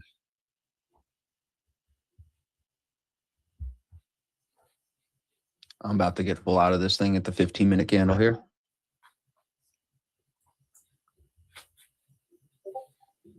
yeah, Wimes new low day. Done. 17 points. So everybody, I told you, I got into this trade with the mindset that I was going to get out of it at 10:30. I'm not looking for a new low. I'm looking for just a VWAP bounce. Indicator at the bottom of the screen, our VWAP trading concepts indicator is telling us we're in a strong downtrend. I don't chase the move. I don't get in down here. I wait for the turn off the New York VWAP and I get a pain-free move inside of a 15-minute bar. That's the textbook VWAP bounce. You do nothing all morning except hang out, have some fun, talk shit with us, and then you find a pain-free win like this and you're done by 10:30. I could take a daily payout now from this. It's that simple. The indicator helps, but it's still fundamentally rooted in VWAP, as you guys can see. So, yes, sir. Perfect example too. Love it. yep. Yeah, now you got $300 to pay for the dinner. Ah, good one, Bruce. All right, nuts in the chat. Let's go. Drew's first. Nuts in the chat. Nuts in the chat. Nuts on the dashboard. And again, it's that textbook nut where you have the pullback, the low, and this is where my money is made. Right in there. Textbook nut.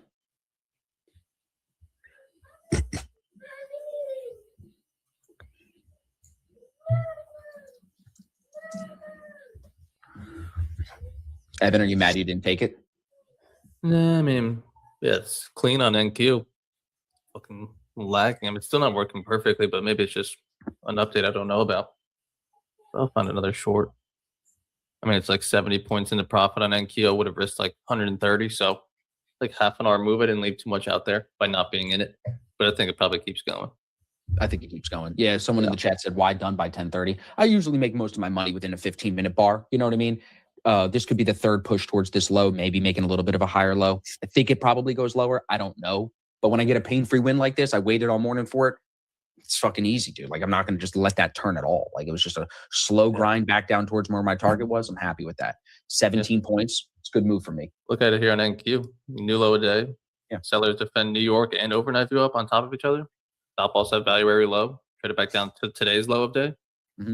Clean. Just a lower high here. Rather than saying this is going to be our lower high, and we move for a new low, wait for the full retest to 2 key VWAPs, not just one today. So sellers definitely in control. First break of open range, that's the price that many of you maybe chased. You can get that same price 30 minutes later and take on no drawdown. No drawdown.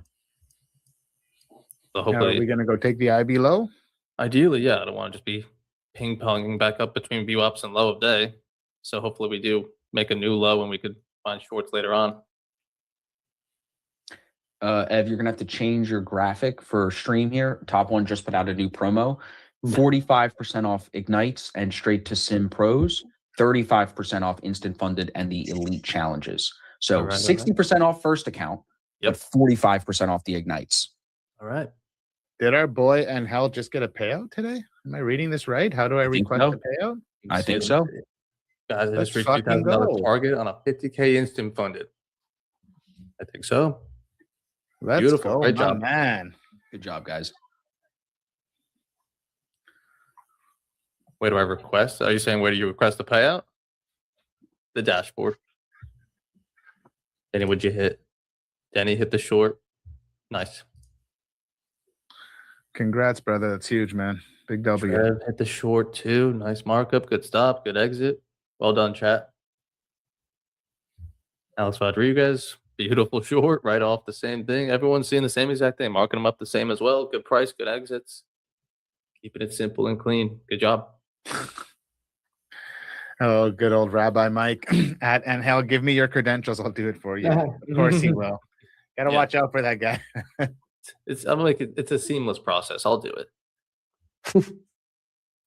For 10% fee. Maybe 90. Maybe 90%. There we go. IB low broken. Yep. Yeah. Ian short as well. Yep. Everyone took the same trade. Good job. Everyone's seeing it the same now. If this drops another 50 points, does not matter. You made your nut. You move on with your day. Maybe you take another trade later on, or you come back tomorrow. Just keep on stacking winning days. If you guys are shooting for the made up number, but 1,000 a week, and you made 300 on one day, you're well on your way to taking a payout in just 3 weeks, 4 weeks.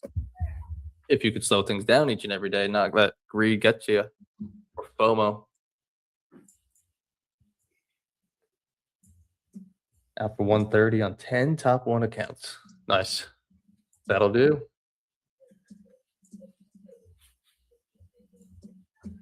On hill shaking. Yeah, that's huge, dude. Congrats. Yeah. Massive. Now, are you coming back into the Black Shirt Club or what's up? Well, I think those are the rules, right? Mm-hmm. The unwritten rules. Randy of the gets Black Shirt Club. 25% of it. Austin gets 25% of it. And so me and James. So you actually get 0. So it's actually You're my actually out payout. money. I appreciate it. You're going to need another payout now. Yeah, I Yeah. think the biggest thing today, since it is the day we drop the indicator, is just notice everybody. The trend here is strong down, not the day to be fighting the VWAP. Easy money, right? Some people like Manny made money on the longs there. I'm sure some of you can do that, but I'm just saying easy, right? I want easy. So easy money. That's a good way to put it. Easy money. Easy money. Yeah, I mean, look at this, man. It is pain-free on this trade still. It's about as good as you can get. Yeah, a lot of Black Shirt Club members already short, already done. Right out of Futures 2.0 too. Yep. Connor, good job, 1,200. Let's go. Andre said, is there an affiliate program for the indicator? No, there isn't, but I can reach out to Flux Charts and see if they do that. Or, Andre, if you sell a bunch of them and then you can prove that to me, I'll buy you dinner. That trading view's got to be broken. I can't even add texts. Something stupid. It's because you put something in the code, dude. You were fucked. Yeah, true. It's because you fucked with the code. You Trying to literally be texted me cute. this morning. It's a I'm a script. master I'm an coder. editor. No, dude, I'm a you're not a coder. master coder. You're a freaking idiot. Put the I was code having back. Mountain Dew and Doritos. I was coding all night. Put the code back, bro. You think that's the issue? Yeah, you shouldn't fuck with that. You don't know what you're doing. Stop acting like Don't. you know what you're doing. ChatGPT did it. No, chat sucks at making code, dude. Anyone that knows code knows chat sucks at it. Well, it worked. It's at least showing properly. Stop yelling at me. Everyone go save Evan. Someone that knows how to code. Go help this kid. What do we got here? KT took a markup of a short and short. Or what is this? No, these are longs. I was in control under VWAP. I think I'm looking at it correctly. Took a risk on this, scalped it for a small tip. So, I mean, I don't love this short. I mean, it looks like it's within 30 seconds. But momentum play back here, it looks like, and a small scalp there. Interesting plays. I would mark up the shorts that everyone else took on stream here back closer to view up. It also looks like you got a lot of noise going on up here. Lots of lines. I think you maybe slim that down. All these waves you got, clean it up, make it quieter.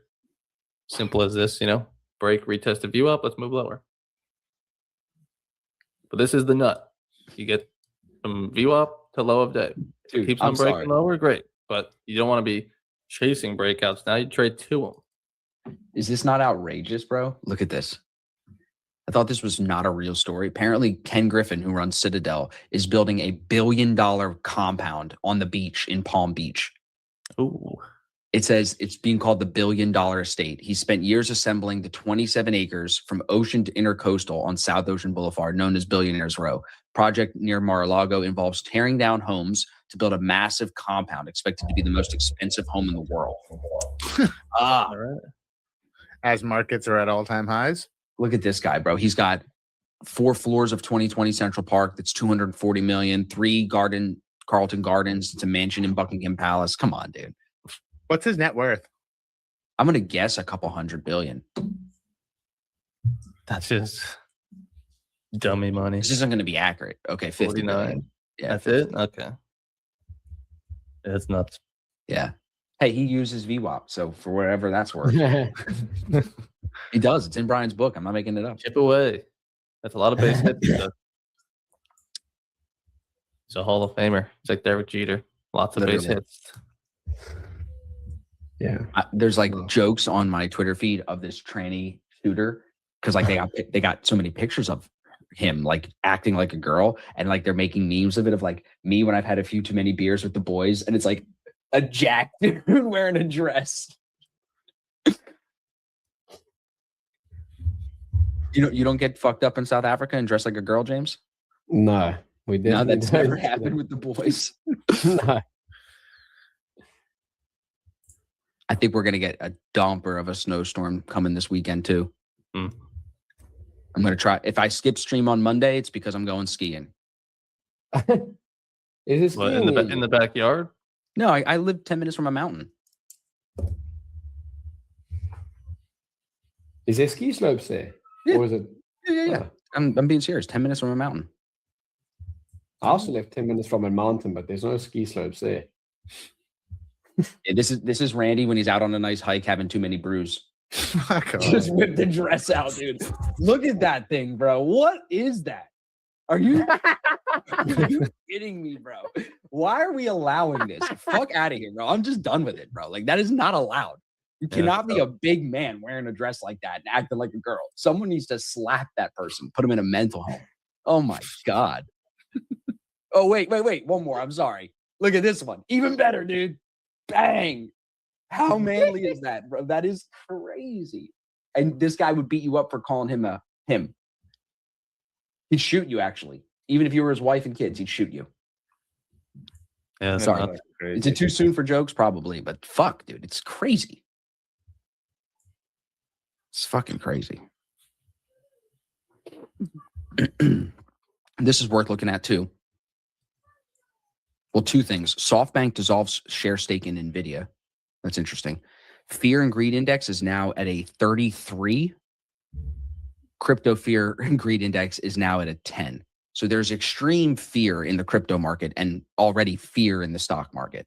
A week ago, we were neutral at 50, but now we're at 33. So more fear in the market today than last week. It's pretty crazy because we're still above the 200-day moving average on most of the like stocks and at least the Nasdaq that I'm watching it. Chat's crazy. Normally that's when Bill you- said I'd hit relax. Ah, no. I'll have to wear a dress at the seminar, guys. That's it. Could you imagine, dude? Randy comes out as the tranny that introduces everybody at the seminar, and that's the intro. People would fucking leave, bro. They'd leave. They'd be like, "This is not Austin's event."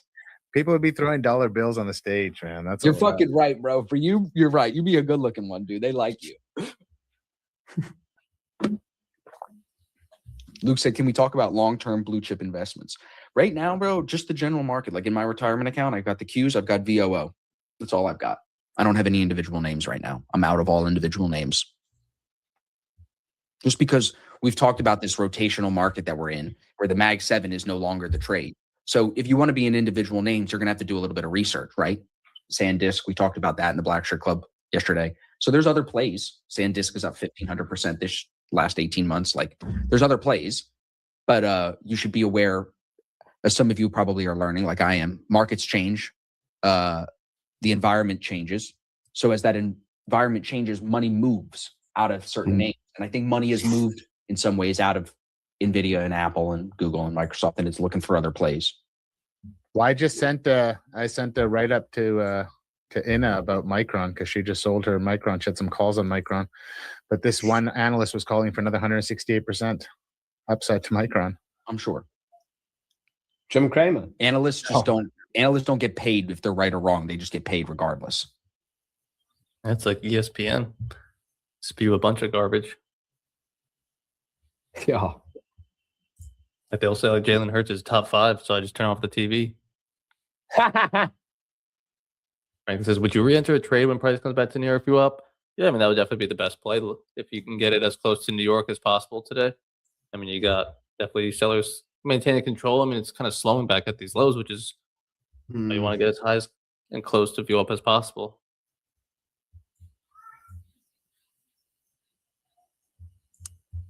New speaker at the event, Connor? Yep. Lots of speakers. Mr. Steve Collegian.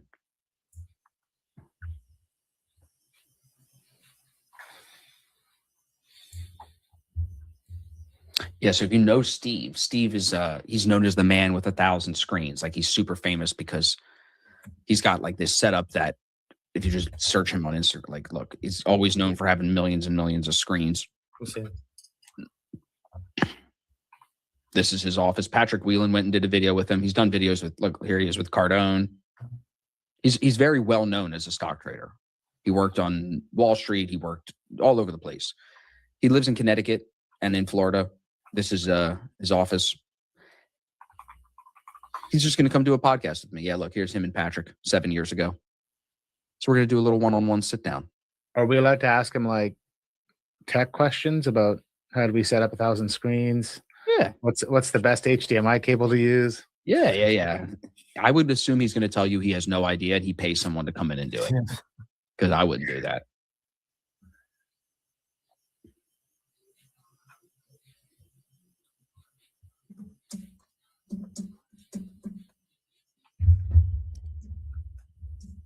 Do people get access to the tutorial video before they get the indicator, Austin, or no? No, do they want it? No, William just asking, can you briefly explain the new indicator? So yeah. So William, you're getting a couple of components, right? And I think it's best explained, not even just through the settings here. It's best explained on the website.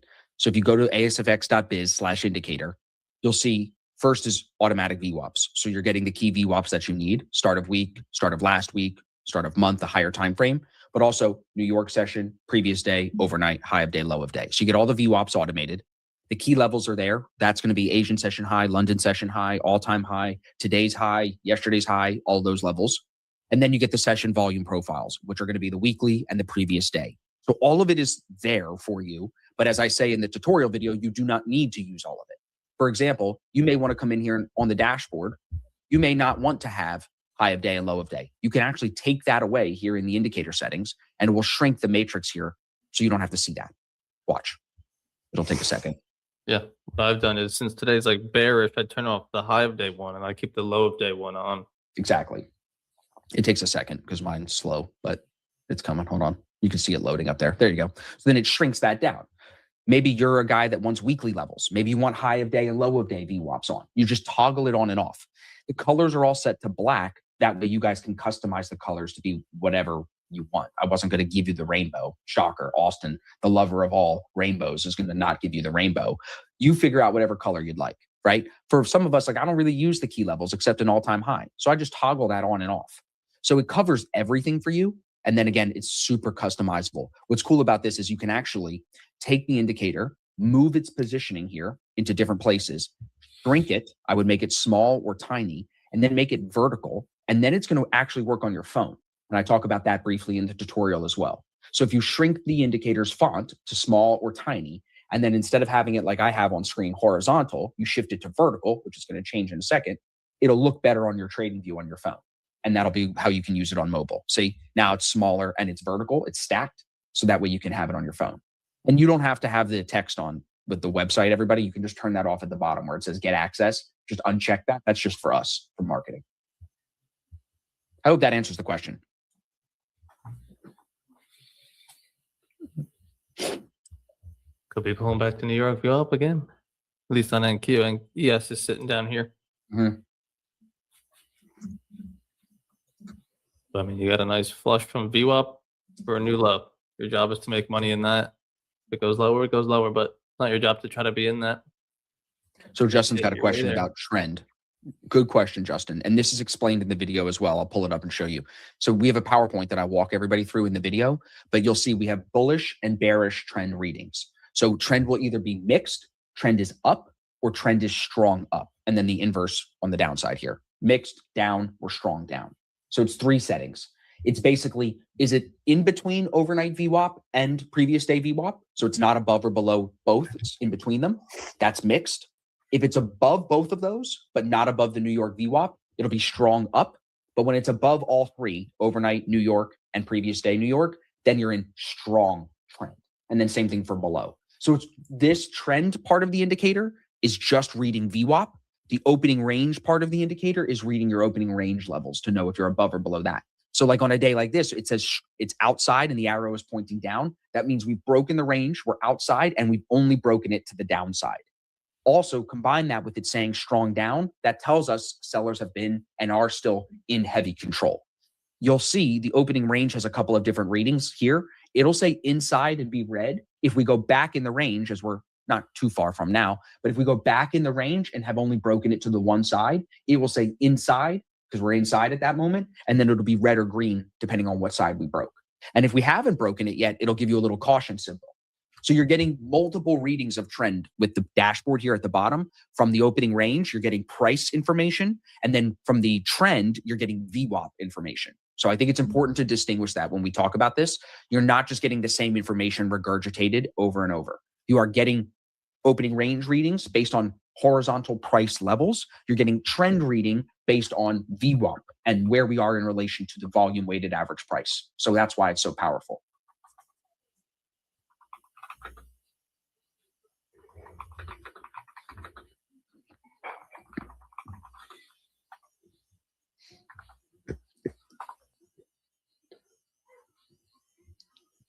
Is anyone taking this move lower?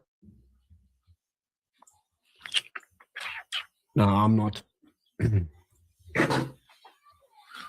Nah, not on the ES at least. It's a little bit further, but try not to forecast buyers just randomly stepping in. It is just slow down here at these lows. It's not just going into price discovery. Keeps coming back up.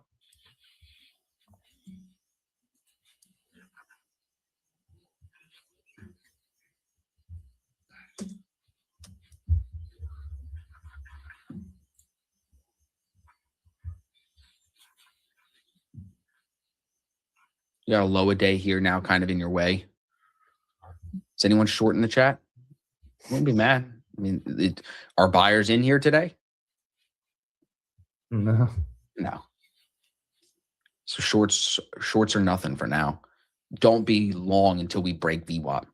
Miles is short at 12. That's good. Do you trust the second retest of New York VWAP enough to trade it? Yeah. I think what do you consider the second? So is this the first and this is the second? Then yeah. Nah, it's probably saying this is the second one, maybe, I guess. But it didn't touch it yet. Yeah. But I have to assume that's what he's asking, but maybe not. William said, does the indicator work on its own or must I have other indicators? No, it's all on its own. That's why we did this. Like this is it. You need one indicator. You won't even have to add anything else to your chart. That's all I have. I don't have the free one on with this. It's just this one. No, turn the free one off. You don't even need it. Get rid of it. Yeah. We definitely would not charge you for something that then you need to go buy other indicators or something. You know what I mean? Like it's all in one. Get part 1 of our 3-part indicator. Right. short. Salmon is Samana long long. at 69, 67.97. long 69.97. So from the lows. Jeez. All right. Yeah, see if we can get above New York like we did last time and then reject underneath it. Sellers defend it. NQ looks like it's going to take its New York now. Yeah, it has. Well, it's on it. See if it rejects it. It's funny seeing the New York VWAP like go straight up from the open and then straight down like that, just like sharp V.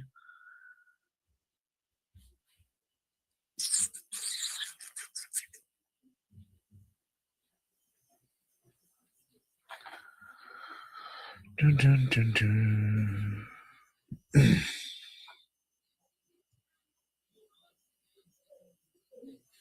I'm gonna try one short, one micro. Play this price level, see if it could hold or if buyers somehow step in later on. Where do I want this stop? I think that's even a little generous up here. I But like that. I like the entry idea. yeah, I mean, see if it's gonna hold this New York. If not, and we come back up to valuary, just look at it here on the 15-minute. If we get up here to my stop, above overnight, above New York, do I want to be short still? Probably not. So give it room to hold these previous lower high structures. Right. This small level of defense, but more so this one back here. See if this could hold, and then if we get up here, I'll reassess the shorts and look to play it a little bit higher, or see if sellers give up on the day. I like it. I think if it moves back down towards the lows, I'll just be like confused as to why I didn't take it. Mhm. Try not to. ES didn't predict hit. higher. ES just didn't hit New York VWAP yet. That's fine. No, yours It looks it good. could I play like around it. with the overnight, and if it does and comes back through, maybe I'll add in. But I right like now, your it's just one position. micro because it is 120 points here on NQ. I like your patience, Ev. Simone long, yeah. Michael's short ES at 809. So what could we see here on ES? Still some more pullback, which would mean probably drawdown from my NQ, but with the bigger stop loss to allow it to try to hold. So I'm fine with it. What time is it? 10. Maybe got a small break of the initial balance already? I don't know. I'm going to join you on ES here, buddy. Small position for me. So I'm smaller in this trade than I was in the first trade. All right. I'd like to see us push back down into 95. There's a bunch of orders on 90. I mean, regular trading hours are not just lower highs and lower lows. So if that lower low comes in, what excuse would I have for not being short at VWAP that was respected 3 times today? Right. And all the days that I traded. So win or lose, this is a trade I have to be in. What do you think of my stop at 33? Would you really want to be short down here at 10 if you go up to 33? No. At the opening range low? Yeah. Wow. And Q's like right on its open range low. So I have open range low, New York, and overnight VWAP all to be held or rejected. So I like the short. Yeah, I think that'd be a fine stop for this play. Miles said, didn't Brian say wicks matter? Yeah, I think Brian does read the wicks. I know Austin said you better think about that more after your last podcast with him, right?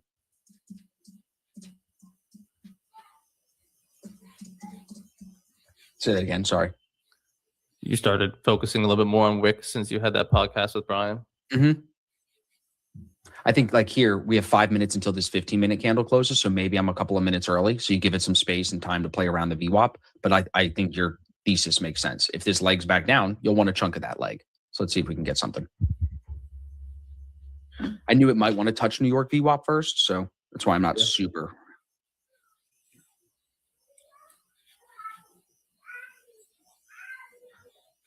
You got New York VWAP outside its open range low where my stop is like well above VWAPs. That I would definitely reassess my price from there. So nothing to do but wait. I'm just looking to take it back down to the lows. If it wants to break out, but it's back to the low.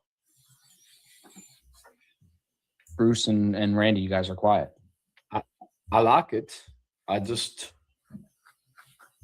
I just want to wait for a little bit. Yeah, I'm just watching everything. Yeah, I'm just watching it off this. I was reading a little bit about Steve Collegian. Easy Trades, SK Trading. Yep. He almost has as many subscribers on YouTube as I do. He's catching. I don't think he even knows. No. Doug, I feel like Evan would not be fun to gamble with. I don't know. Give me a vodka Red Bull and a cigarette, Doug. We'll have a fun old time at the It's fun. casino. I think it was fun. It's a different environment, you know? Put a smoke in Ev's mouth, give him a cold beer, he's good to go. Yeah. Oh, What do you moaning We got about? Zarb streaming later on today, Tuesday. Feels Mhm. like Monday. So Yeah, we filmed- got me and streaming Zarb on filmed this it. afternoon. We filmed a good podcast over the weekend. Had to get in on the weekend. Yeah. not Is he in the working on? hotel, Mike, but it's close by. There's a Hard Rock, not far at Yeah. all from us. Yeah. Otherwise, you guys would be leaving the events at like lunch hour. To Yeah, get you to the spot. can't hold the conference at the casino. That's too risky. That's not good. All right, Man, head does on a down. bear shit in the woods, bro? Evan's smoking weed right now, probably. Yeah, I leave that to Austin. No, I've been with Evan. How long you been working with me, bro? Years. Evan's Years. never smoked weed with me. It's crazy. I mean, there's not many opportunities, but yeah, no. No, bro. When you've been at my house, when we've been out in Texas, when we've been out, bro, you definitely.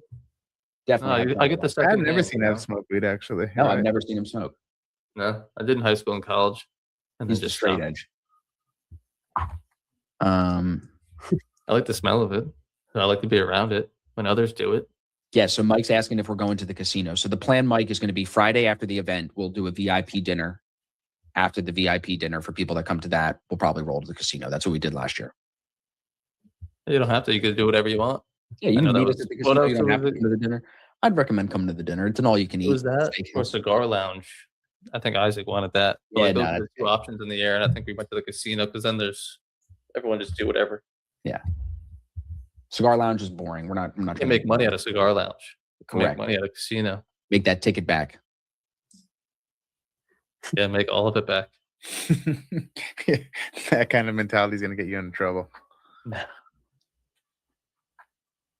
Manny, if you need a seat, bro, you let me know. Maybe we'll be able to squeeze you in, but we're close to full, bro. So that's why I had to stop selling the tickets because I knew there'd be people that are close to us that would want a ticket last minute. I mean, we But had I don't have much 3 space. months. So 3 months of promoting it, that tickets are selling. So I don't know. Yeah. Someone poke this thing with a stick and wake it up. Give me a little bit. 11 a.m. injection. Yeah, Are you going to get that? Austin's first trade was a nice flush. This one probably will be a bit slower. You're taking it. Remember, we spoke like Austin, like that second or third leg. Mhm. Yeah. Check the We're studio. just gonna chat say box. done trending for the day. That was it. No, I'm not saying that. Here's 11 o'clock. Let's see. We'll stay on for another minute or two. See if this shakes out for us, Ev. Yeah, Should. still holding the same VWAPs. No new information. Guys, I'm going to head off. See you, buddy. But I'm Cheers, chat, Bruce. But see if we find something. Cheers. Yes, sir. I don't like that we're not moving back down yet. Makes me think it wants to go higher. No, I don't think that's It's not moving. Don't a think that. fair assessment. It's not moving higher yet either. Yeah, don't think that. So I don't think it's not moving higher yet. So I think this wants to come lower. Stop You can thinking. say that. Yeah, you I can had the just word say think that. too many times. Just because it's not at the speed that you like. Market don't care about what you want. William, do I have any good videos on the mental side of trading? I'd like to think I do. Off the top of my head, I don't know. I could try to find them. Or I'll make one for you, William, just for you. Really good videos, education on the mental side of trading. I mean, yeah, I think maybe I speak on it in like a little bit of every video on top of the price action stuff. But I'm sure I have a whole psychological video. Maybe James does. All right, so it's 11 o'clock. The next 15 minutes is just all buyers, and we move back higher. It's not going to look No. very good. But we're at the overnight view up now. My stop loss is at previous lower high from the open, really, when we flushed. I have plenty of space. I stand to lose like $200. Yeah, and I think if this continues like in the next 5-10 minutes, it probably comes up and stops us. Yeah, sweep these highs here. Let's see if it continues that momentum. Well, I am catching some. Yep. Little lift now. So choppy. This price action is so ass. This is Look at this literally what you overnight. said it was going to do. Move in one direction and then back the other way. Yeah, it just sets a range. There's no like trend continuation of lower highs, lower lows, all into 2 o'clock. One slice lower. And then the low is set pretty much. I know this is a little bit lower, but like the big strong flush lower from this New York view up break, the 10 o'clock. So for the past hour, no new lows have been made. Yep. Trash. Alex and Evan, do you feel like this is fighting the New York VWAP? I mean, now it's technically on the wrong side of it. Yeah. But even with the long, I mean, When you I took- probably want to see this pull back and then long it. Right. When we took the entry, I don't think it was fighting the VWAP. We were on the right side of it. But now when you're on the wrong side of it, you got to read and react, right? So now the longs are now starting to take shape a little bit more here. Yeah. Unfortunately, the longs are against what looks like is the trend for the day. So it's like you maybe end up just waiting to see if you get a re-entry short, if that works out. Yeah. If this wants to just still respect this level we couldn't get above all morning. Why, Shaw? What happened? Yeah, we'll wrap up stream here in a minute, everybody. If you have any other questions, throw them in real quick. What happened, Shaw? I'm holding. Yeah, I'm not stopped yet. My biggest weakness is not being able to walk away after $300, $500 loss. I'll have 15 days of trading with 13 wins and 2 days of $1,200 losses. This hurdle is massive for me. I mean, lock it out, William. Walk away. Put in a max loss. Just mature and realize that it's a long-term game. You know you can't handle losses right now, so you literally just got to pull yourself off the desk. As hard as it may be, like just walk away. And then you'll feel so much better and pleased with yourself that you didn't keep on trading. So now tomorrow you only have a $300 hole to dig out of and not $1,200. Okay. Yeah, doesn't matter how much you win. If you can't handle losses well and your red days are always that massive, you probably just always get maxed back to square one, unfortunately. It was a good stream, though. Good shorts for us. I think this trade could still work out for us, Ev. Randy, good job taking the loss. Try not to Thank go you. crazy and trade 7 times the rest of the day today. That's the first Everybody- trade. So if this wins, beautiful. If it loses, then we're going to probably be making looks like higher highs and higher lows. I'll maybe look for a long into the afternoon. First If trade, you're- 1 micro.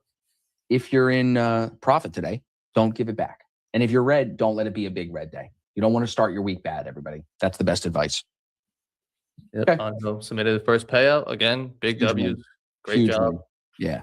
Love that. We'll be back, everybody, at 1 o'clock today. Zach will be live, and then we'll be back tomorrow morning. So plenty of trades for the rest of the week, plenty of streams. Again, the indicator is available now, as you guys can all see. So go grab that, and then we'll see you guys at 1 o'clock today. Sounds good. Thanks, everybody. See you guys. For the best setups, there's probably 8 to 10 setups every single day that play out for relatively large profits. Do you ever look at the higher time frames to determine, like, okay, today, if we're in a balanced market, I'm going to only be long or I'm only going to be short because of the higher time frame being in a certain position? There has to be a maximum risk per trade because it's tough to put a structural stop in when you're just buying the level, right? I think over trading is a plague in retail trading, right? Everybody wants to be active. Everybody wants to be in the action. And that's the fastest way to ruin your account. There's more edge in waiting than there is in just taking trades. So slowing down, but when the setups appear, you got to take them. With the guys that are taking payouts, do you have any tips that you could share with the audience of like what's working really well, especially as a VWAP or VWAP wave trader, of like what's leading the guys to payouts?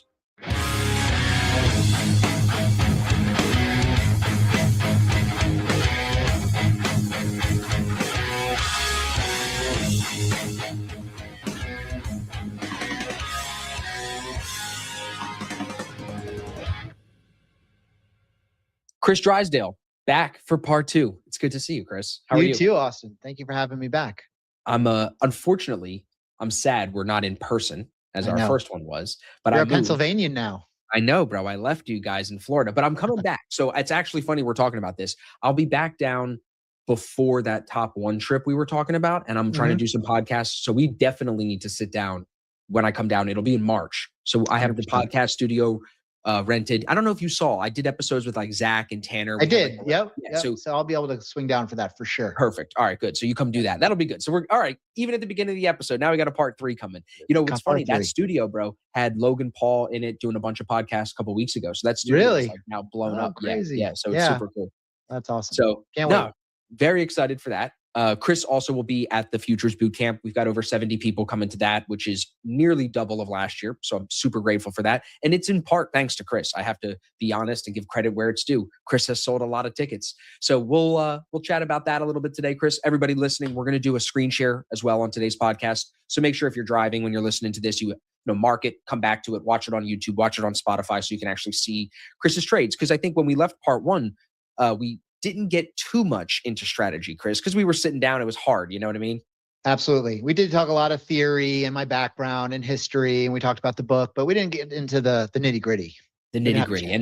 And now like streams blowing up. I see you every day on stream, crushing it, indicators crushing it. So you got a couple of things we got to touch on for sure. But before we get into the strategy and the screen share, let's talk boot camp, bro. So Sure. This will be the first time you've ever done anything like this in person, right?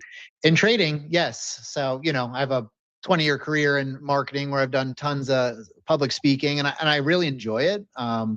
So this will be a great opportunity for me to do this in person for my trading career at this point. So it's a kind of a watershed moment for me, and it's very exciting, and it's thanks to you. And I appreciate the faith and the backing of you guys. So it's awesome. Sure. So this will be my 14th event. They started super small in 2019. And now we've grown into this big thing where we're taking up we're shutting down the hotel for 2 or 3 days here with all the people. What are you going to be talking about that people can look forward to? I asked Brian this question in the podcast 2 weeks ago, and I threw him off guard a little bit. He was not ready. He's like, I don't really know yet. We'll see. It's a long time away. But I know you, and I feel like you're cooking something. So can you give the listeners an insight into not only what you're going to give them, but what you're going to talk about? One of the biggest mistakes that I see traders making is they're choosing their prop firm based on emotion instead of logic. They're chasing cheap accounts, flashy payouts, or whatever somebody posted on Twitter without understanding the rules, the drawdown mechanics, or whether the account even fits how they trade. That's why I'm really excited to announce today's sponsor is Prop Firm Match. Prop Firm Match lets you compare over 40 different vetted prop firms on the stuff that actually matters, like trailing versus static drawdown, payout rules, copy trading limits, pricing, and long-term scalability all in one place. PropFirmMatch.com. What I also really like is firms that I've actually traded with, like Top One Futures, are listed on Prop Firm Match as some of the top firms for 2026. So you're not just getting random rankings, you're seeing real, relevant options that serious traders are using. Now, if you're treating your trading like a real business and you're not trying to gamble between account roulette to hope your payouts hit, head to PropFirmMatch.com, do your research, and then use the code MATCH at whatever prop firm you choose to save the most money possible. Again, PropFirmMatch.com. Compare your firms and then hit that code MATCH with whatever firm you'd like to save on your next challenge. Now let's get back to the video. Yeah, absolutely. So, it will be a keynote on VWAP Wave in particular. But I would like to give the attendees a little something special if they're going to make their way out for the conference. So I've been putting together a couple of new ideas for the conference itself, some variations on VWAP Wave, some of the psychology part, and how to trade a discretionary system with a mechanical framework, where I believe true edge lives for the retail trader. So we're going to be talking a lot about that. Yep. Love that tagline. Okay. So can you elaborate on that a little bit more? It seems like you've put some thought into that idea of like. Yeah, of course. I think as retail traders, our biggest edge is in our ability to use our minds and have logic, right? We are not computers, nor are we trying to trade like computers. In fact, if we did, we'd probably lose. We're not as fast. We're not as capable of computing information as fast as a computer. So we got to put that to the side. So where's our strength as retail traders, right? It's our ability to read and think and make logical decisions that a computer can't currently. Maybe it will in the future. It can't currently, or at least we don't have access to it.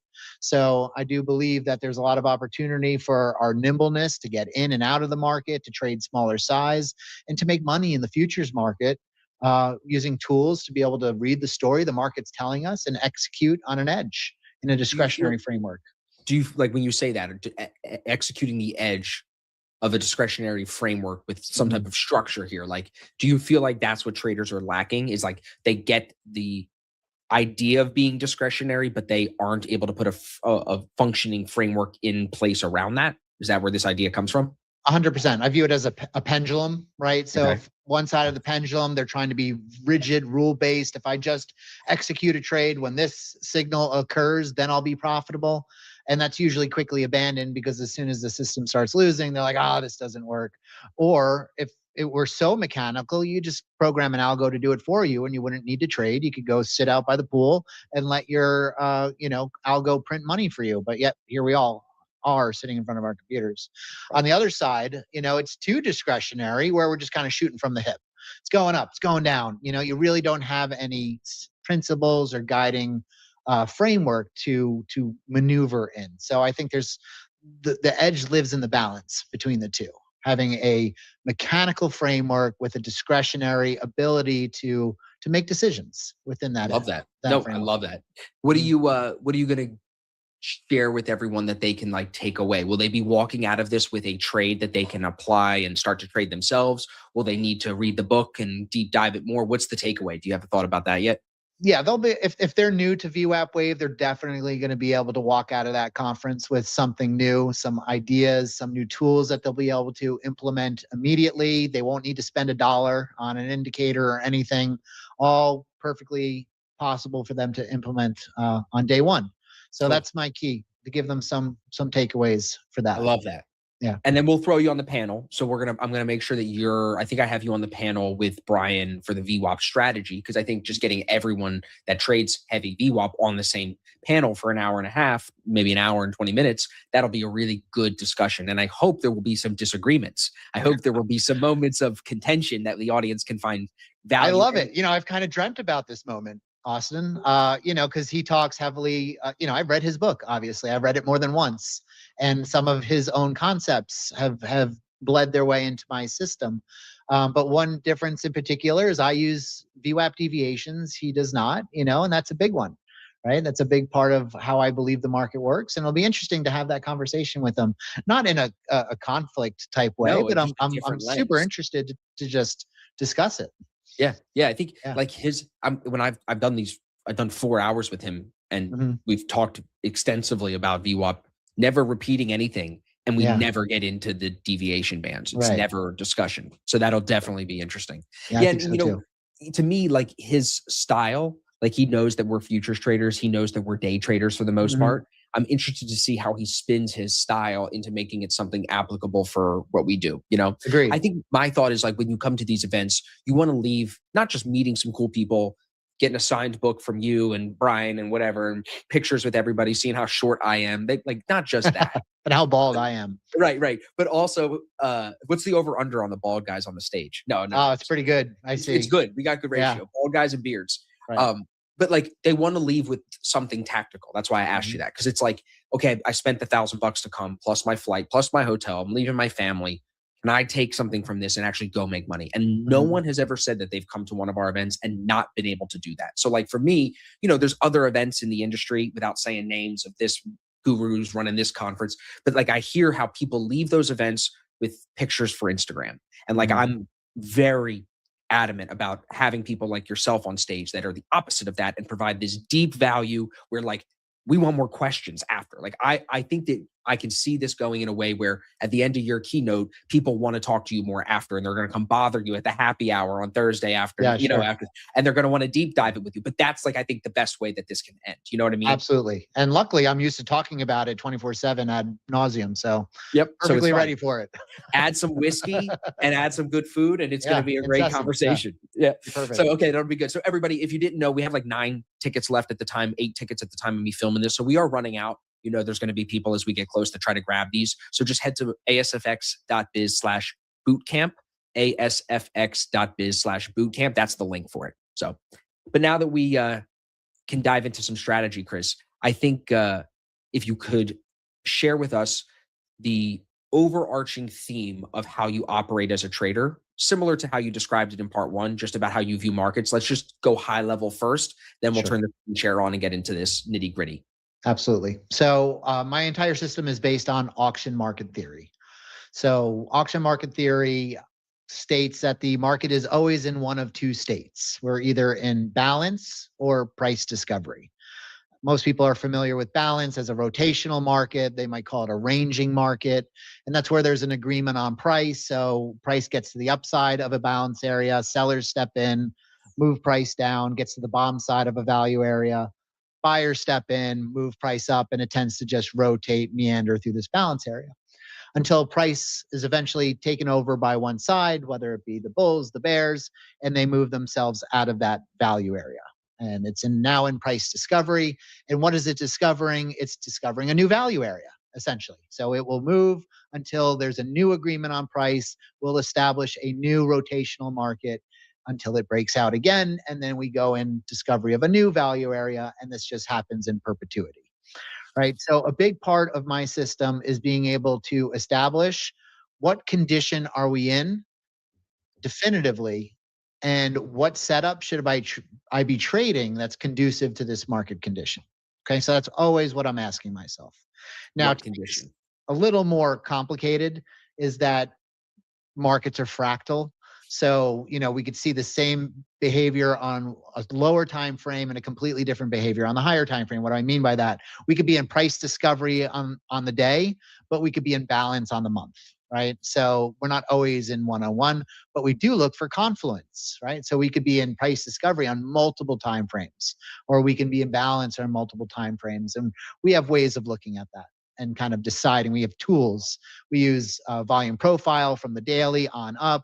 We use the initial balance, several of the initial balance on the day, and we use multiple VWAPs. We use the weekly, the monthly, and the intraday VWAP to help us decide where we are in that value pattern or whether we're in price discovery. Makes sense. So I don't like calling them indicators because there's so much more, right? That would group them into the same thing as like a moving average. And to me, it's so much different. I call them my auction tools. Okay. Right, that helps me analyze and read the auction. What is taking place? Why does auction market theory work? Why is I think it's just how price tends to move, right? Price goes up, price goes down. We have buyers and sellers. That's it, right? Because you got the ICT concepts, you got the turtle soups and this and that, and then you get this other term, auction market theory. But it's much older than ICT. Like this is it's not much older, right? This goes back to the 70s and 80s, right? So then this has been around, and then there's these new terms that get put over it. It seems like. Correct. So when you're looking at this, does this type of a market condition dependent approach, which is what you're talking about, does that favor trading every day? Are you able to read every day?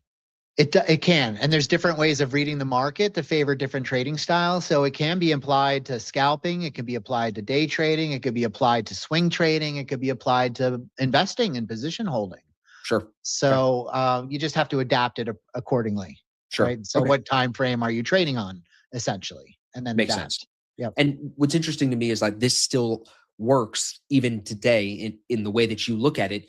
With so many algorithms driving the market, you would think maybe that would have changed this, but it seems like I guess it hasn't. Zero DTE plays now into, but it's still looking at these value areas and determining, are we in discovery, are we in consolidation? That's still a way to read the market correctly. So how does VWAP play into that? Before we get into the screen share, why are you using VWAP at all if you're looking at just these key price levels, key prices? Sure. So a longtime friend of the podcast, TradeZella is offering you, as the listener, 20% off their journaling software. The back testing is incredible, and they have a ton of new features coming in 2026. So use the code ASFX to save 20% at TradeZella.com. Again, the code is ASFX at TradeZella.com. Hey traders, you've probably heard me mention the Black Shirt Club before. That's our group coaching program. We meet 3 times per week. We actually have a meeting today, and we are looking for some of you to fill empty seats in the mentorship. A couple of people just graduated to finish the year, so we want to make sure the group stays full.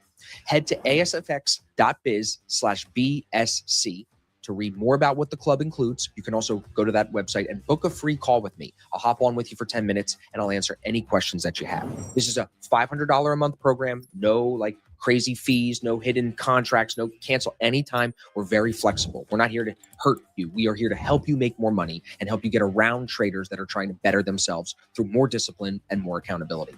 So if that sounds like something that interests you, asfx.biz/BSC. VWAP tends to act as a magnet, right? So it's the average price according to the volume. And we believe that most of that volume is larger players than us, right? These are players that need to fill larger positions. They need to get in and out of their positions. They don't just hit the sell button like we do and close their computer and walk away from the day. They might need to spend several days building a position or closing a position. So we know that the VWAP is a execution tool for them, right? Buying and selling above or below VWAP helps them gauge of how they're doing. So, and how do we know that? It's because we've been told, right? We know lots of institutional traders that have come forth. They do interviews. We've heard it, even the guys on this floor of the New York Stock Exchange, right? They get an order to fill for an institutional client. They go over, they press a button, they have their VWAP algorithm that starts picking up the position automatically for them based on VWAP. So that's why we believe it works. We do believe that a lot of the algos are programmed around VWAP. We do believe they're programmed around the deviation bands. That's why they're also very interesting levels. 1, 2, 3 deviations on price. Or like the algos are looking for a price to do something at that deviation band? Correct. Is that what you're saying? Yep. They're looking to either defend, right, or break, right, push away to And force is that another. dependent on condition? Is that dependent on if we're in consult? Right. Okay. So what does VWAP, in the way you use it, will the VWAP work better in the inside the value areas versus outside the value areas? Does that make sense? It will behave differently, right? Okay. So when we're in balance, we'll see price rotate around VWAP. It'll go Okay. up and down around it. Whereas in a trending market, we won't visit it very often, if at all. And it generally, if we do touch it, it acts like a springboard, and we'll touch it and boom, next leg up is generally what we get. And do you find more trending trades with this, or are you more finding reversion trades with this? It's both. And, we're going to, any given day or any given time, the market could be in balance or price discovery. So, if you're a scalper, there's going to be a ton of setups for you to take. If you're looking for bigger move trades, you'll probably get a handful of trades a day. I would say for the best setups, there's probably 8 to 10 setups every single day that play out for relatively large. To some people, that's a lot. Are you It is talking a lot. on ES and NQ, NYM, or just on one, on just NQ? On just one, yeah. And we put together a market recap every day, pointing out where the setups took place. The point of that is not to be hindsight, look at all these great trades. But when you do it every day, it builds some trust in this system that these trades materialize each and every day. Now, It's not like they're guaranteed. I'm not saying that we come to a setup and it works every time, but they're very high probability, and oftentimes they set up to the tick. So much, in fact, that people start expecting them to play out to the tick, which is not good, right? We tend to treat it as zones, but it's incredible how often they do set up so perfectly. Maybe that to the tick is the algorithms. Could be. Could very well be. Do you want to get into the screen share? Let me put your screen on. So we're going to switch over, everybody. If you're still listening, you're hanging with us. We can see Chris's screen now. I want to maybe just kind of let you take the ball here, Chris. Or you want to show us some trades from today? You want to show us some previous trades? I'm going to show you this week. I'm going to show. Okay. So it is January, for anybody listening, it's the 28th. It's a Wednesday. And we've had price discovery. That's setup number 1 in the system, play out perfectly every single day this week. Okay. Today it worked better on ES. Monday and Tuesday it was better on NQ. Now this is the 2-minute. It's a naked chart on ES. All right. All I'm going to do is I'm going to add the Globex VWAP. That's the Globex that opens at 6 p.m. Eastern Standard Time, and with 1 standard deviation band. Okay. Okay. So this is ES today. All right. So this is what we consider a balanced market. Okay. Generally, we're looking to fade the bands. We're pretty close to it. We got 2 setups to the tick here long. Now, these would have been probably you had to front run them. These actually played out perfectly on NQ. So these would have been your long opportunities as we trade in this value area. Okay. Okay. once we broke, all right, we broke out here. We got some continuation to the downside. All right, we're looking to short on the pullback. This one overshot a little bit. Pullback, short, pullback, short, pullback, short, pullback, short, pullback. It's beautiful today. To the band every single time, except for, this was a little messier. Right. So we call this the Why price is that? discovery continuation. Why is that messier there, do you think? It's hard to say. There could have been more of a battle here we call this the transitionary period. These can be some of the messier setups. That's where it transitions from a balance area to a price discovery potential. And then once we establish ourselves into price discovery, it tends to clean up. That makes sense. So there could be a battle here between the traders trying to keep it in balance versus the ones that are trying to send it down. That makes sense. And that took out or overnight lows as well once it started to move out. So then that probably gives it the extra gas it needs to really want to move lower. What do you think, like inside that chop in the balanced market, the longs off the bottom of the band, tell everyone, or the shorts off the top if you want to look at the NQ, how would you enter those trades specifically? Let's actually go to, so you guys are going to love this. Let me actually clean this up a little bit. Actually, let's go over to this NQ. Okay, so these played out a lot cleaner on NQ. All right, here was the long. That was the long. We had a long there. Little scalp, but they were going right to the band, right in the beginning of the market in that balance area, right?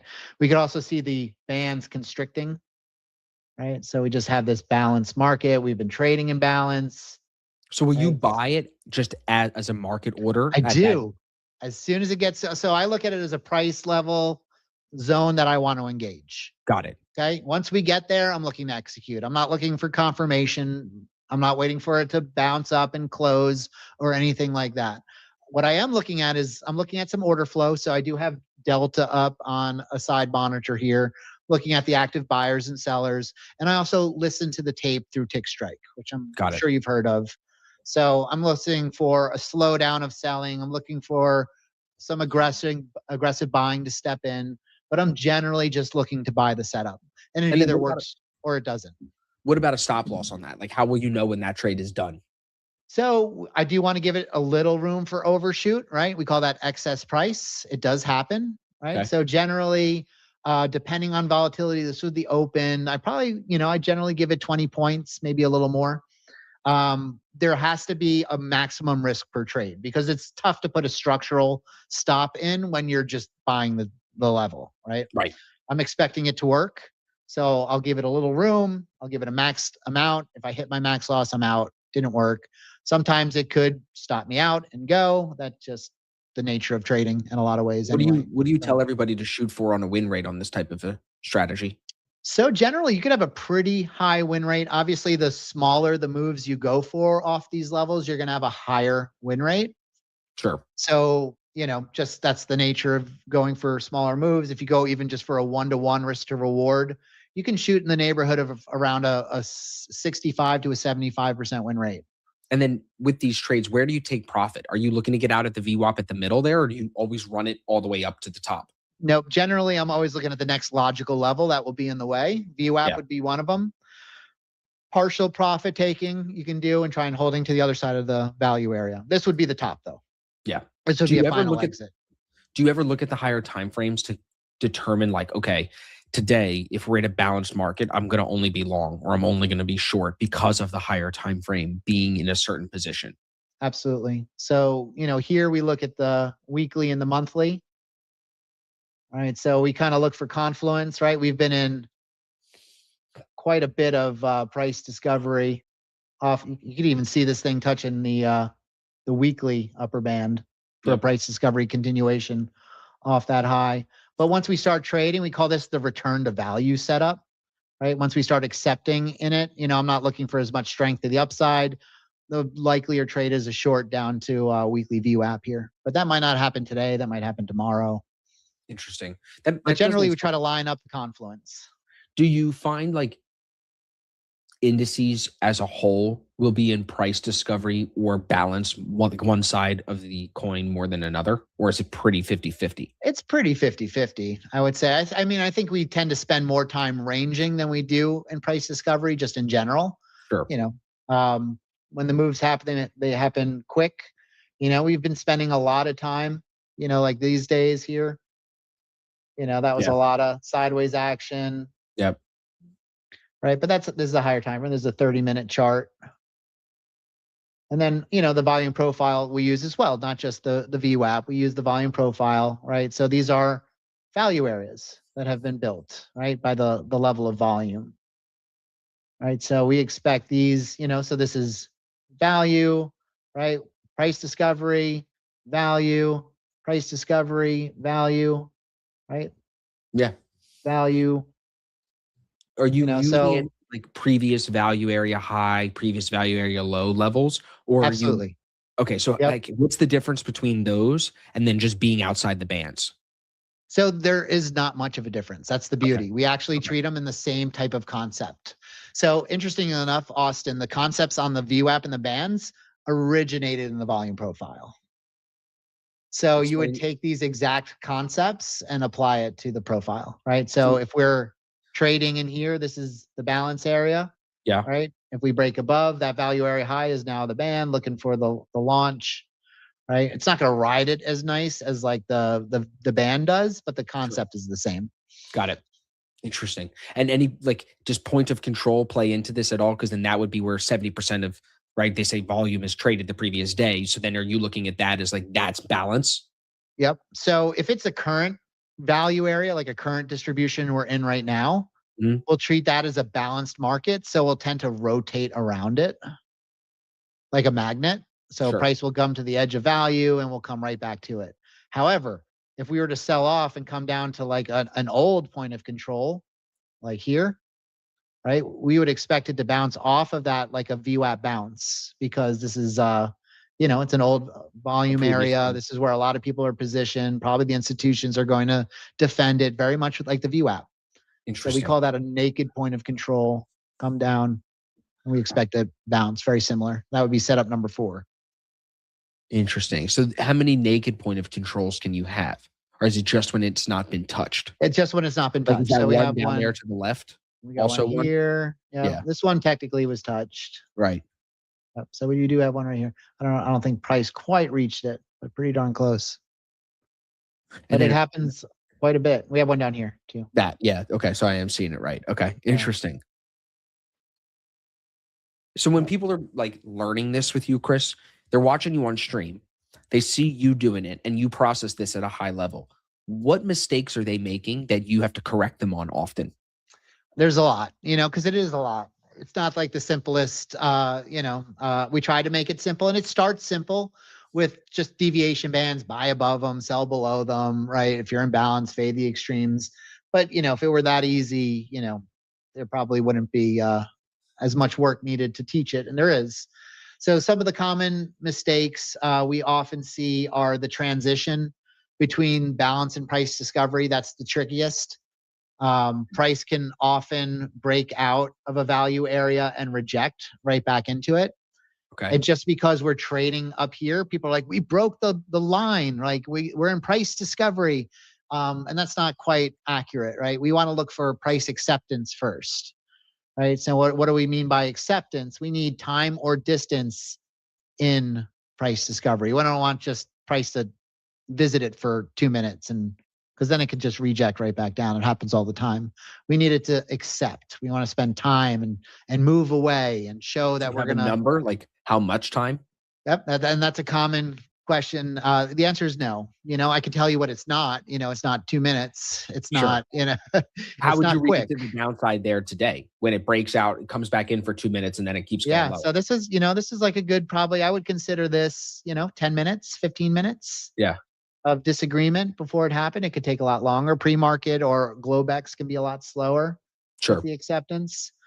If we go back to Monday,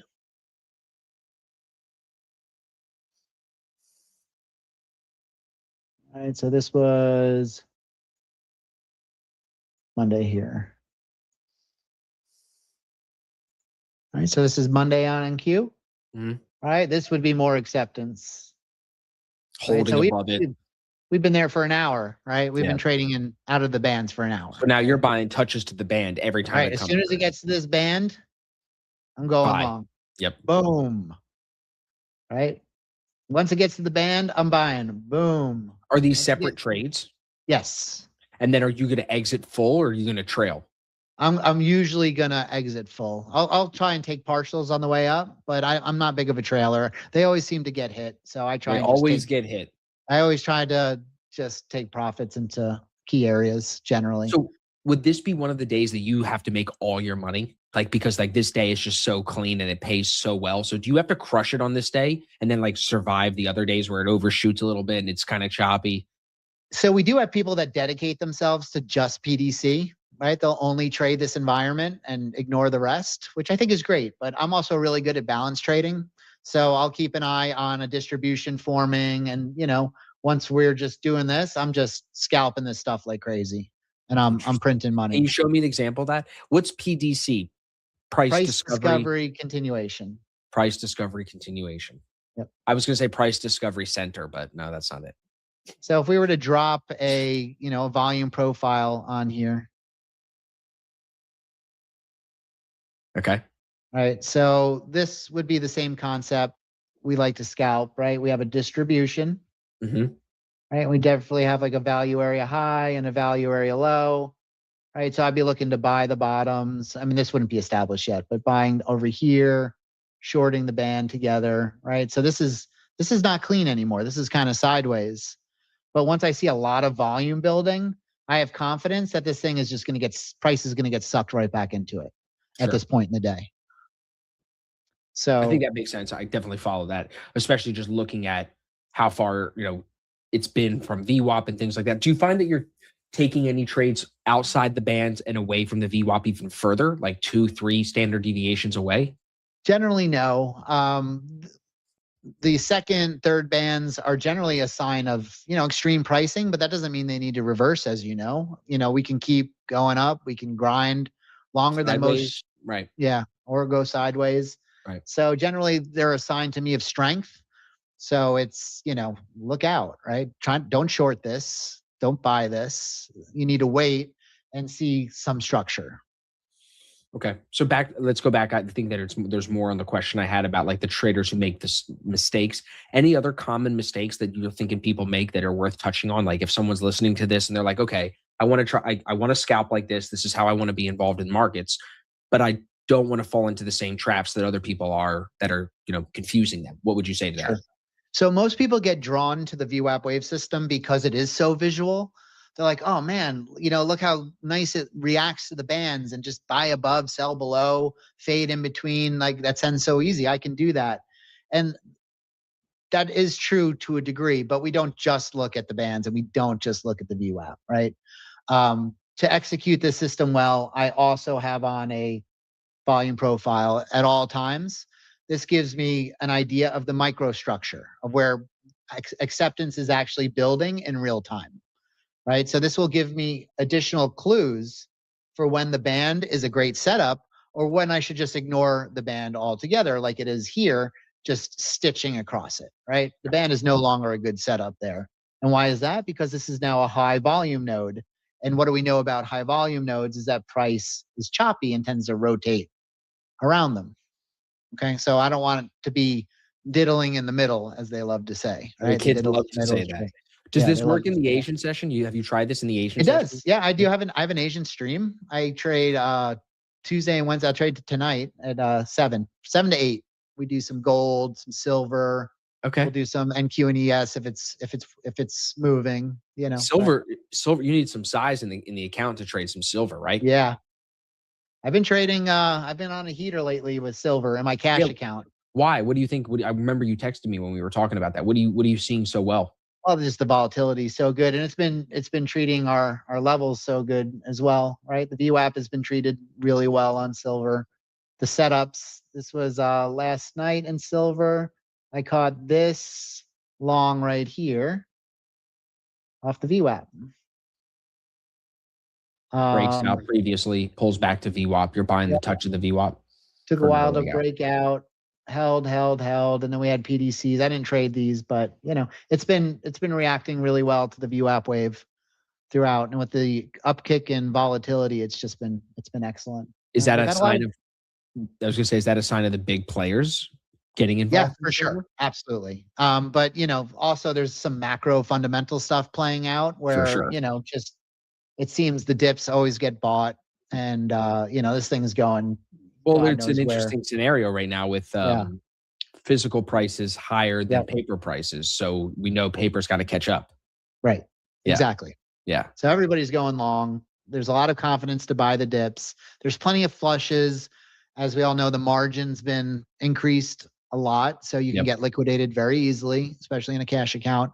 I actually trade this, don't judge me, but in a Robinhood account. I have Nice. a lot of money in that account. Nice. But what's nice about that account is I need $60,000 to trade one silver contract. Really? So I do in margin. I didn't So realize it was keeps me that much. honest. Okay. they're not fucking around then. They're not. All right. They're not fucking around. No. That's crazy. Okay, cool. With the conversation about brokers and Robinhood for a 2nd, prop stuff, update us there. Because when you and I spoke before, we didn't deep dive the prop firms too much. What's been up with your community? What's been up with your trading? Who are you trading with? What are you liking these days? What are you not liking? Yeah, I still like Top One Futures. I think they're an excellent firm. I've had a lot of success with them. I was a big Top Step trader for a long time, and then we had all those wacky issues with Project X. I wrote an open letter to Michael on X. I saw it. He responded. He said he'd hope to win us back. That was it. So we'll see what happens. I like them a lot, to be honest. But I can't tolerate that kind of Well, the issues were crazy. It is. And I'm not a fan of how they rug pulled everybody with Project X. I don't think that was cool either. I understand why they did it, but they should have just kept it for themselves then. But maybe they made a decision last minute. They wanted it back. I don't know what happened behind closed doors. No way, bro. They knew what they were doing because they got That's everyone. What I'm saying. So get everybody to adopt it, rug pull, and now everybody wants to use Project X. Right. Yeah, I mean, I'm happy with Tradeovate. So I think firms like, I think Tradeify has it, Top One Futures has it. If you got Tradeovate, you're going to be okay. There's going to be other firms that disappear. You know what I'm saying? Like there's a lot of sketchy firms still that are only offering Project X. Those will disappear in the next couple of months too, because Project X, like you said, is going straight to Top Step. That's it. So yeah. So what about anything else in your community? Like with the guys that are taking payouts, do you have any tips that you could share with the audience of like what's working really well, especially as a VWAP or VWAP wave trader, of like what's leading the guys to payouts? Yeah, I mean, our best traders in our community tend to be more scalpers, right? They take smaller, quick, level-to-level trades, accumulate them in an hour or two, and then they're done for the day. They tend not to trade all day. They tend to focus on one or two instruments. They tend to focus on one or two setups that they really, really, really like, and just wait for those conditions to materialize. They hit them, and then that's it. So they keep it simple, right? They understand their setups. They understand what they're looking for. They're waiting for. I think over trading is a plague in retail trading, right? Everybody wants to be active. Everybody wants to be in the action, and that's the fastest way to ruin your account. There's more edge in waiting than there is in just taking trades. So slowing down, but when the setups appear, you got to take them. So it's great advice. When the guys come to you, Chris, and they're like, I got a couple of guys that are saying this to me right now. They're like, I know over trading is my issue, but I don't have the discipline to stop. Do you have any hacks for guys that are struggling with discipline to control themselves? I mean, I could tell you a couple of things I did because it was a struggle for me. Do you know what those time safes are? Where you can have it's literally a safe with a timer on it, and it doesn't unlock until the timer runs out. Really? I used to have a timer safe, and I would put my mouse in the timer safe, and I would lock it for 10 minutes, right? And I wasn't allowed. I couldn't trade for 10 minutes. I couldn't if I wanted to. It's locked in there, right? I also had a requirement after every single time I traded that I had to go on a walk, not like a long walk, but I had to get up from the computer. I had to physically get up, walk away from the computer, pet the cat, get a drink, or whatever it was to just separate me from my last trade. Because, we get sucked into sitting here and staring at every single tick in the market, and it's not necessary. You don't have to do that. In fact, you should know where your trades live before you engage the market. And if you don't, there's a problem. I think, it's not just like, oh, it's moving now, get in, right? You should know where your level of engagement is before it happens. If you need to set an alert, but wait for it to get there and then take the trade. Great tips, Chris. You're always such a wealth of knowledge. I try not to cut you off when you're talking, but I always, Thank you. yeah, dude. I mean, your experience is so good, and I think that's probably why you're gaining popularity so quickly. Thank you. Yeah, absolutely, dude. I'm really looking forward to your speech at the boot camp. Last year, I learned a lot from the other guys. That's why I brought some new faces this year. I'm excited to learn from you and the other guys. I'm glad you're staying too. We'll have a couple of good dinners, have a couple of good hangouts, a couple of good drinks. So it'll be really good. Anything you want to leave the audience with? Where can they find more about VWAP Wave, Chris? I know you got the book out. Everybody, the book's on Amazon. That's easy to find. But where else? Of course.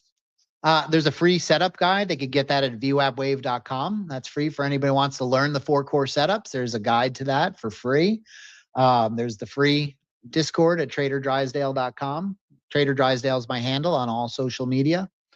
So there's a ton of free content out there for anybody who's interested, just wants to dip their toe in, see what it's all about. You got to go to the stream. And the stream. Stream is delayed though. It's a 2-minute delayed stream. The Discord has the low latency live stream. Oh, that's cool. I didn't know that. Yeah. Nice. Okay, good. So we'll put the links down in the description to the video, everybody. I think we leave it here, Chris. Any questions people have, if you stayed all the way through and watched it, hit the comments, because Chris and I are going to sit down and do another episode in a few months, and we'll deep dive any questions or any areas of concern that we need to cover. But I think you did a great job explaining it, Chris. I think anyone that watched this and wants to learn more knows that you're the guy to talk to about the VWAP Wave. And I really like the way you trade with the deviation bands in combination with the volume. So it's a really, really cool combo you got. And I love supporting you, bro, and just sending more people to you, because I think, I have people that come on stream and say, I was in Drysdale's stream. He's great. Like, people talk really, really well about you. So it's good to have people like you in our corner. Yeah, man. Absolutely. I appreciate the support, and I love just helping people, and I love you guys, and looking forward to hanging out with you in Tampa. And you've built a great community, and I consider you a leader. So you've just done a great job. I stand on the chair. I look taller. So then if it's, I can look hard. Exactly. Thanks, Soapbox. I appreciate it. Soapbox. Yeah, exactly. Yep. That's why we got an extra tall stage at the boot camp, right? Everybody you won't see behind the podium. I'm on a couple of yellow books. But this is a great part 2 for us, Chris. I'm looking forward to part 3. Listeners, make sure you're subscribed. We got new episodes coming every Saturday. Don't want you to miss those. Only on the Day Trading Show here for us. But we'll put a pin in it for today. Chris, enjoy the rest of your afternoon, buddy. Thank you so much. Listeners, thank you for staying, and we'll see you guys next Saturday. Thanks, Austin. What's up, traders? Today, we're talking prop firms. I've got my top firms for 2026. I'm going to give you information on how to pick the right firm for you. That's what's most important, right? There's so many prop firms out there. Number one, you want to make sure you're trusting the right people, but you want to also make sure you're trading with a firm that is aligned to benefit you as closely as possible. There's some firms that have rules that may hurt your style of trading. They may make it harder for you. And trading's hard enough as it is, as we all know. So let's make it easier and trade with a firm that's going to make the payouts come in with the smoothest journey possible.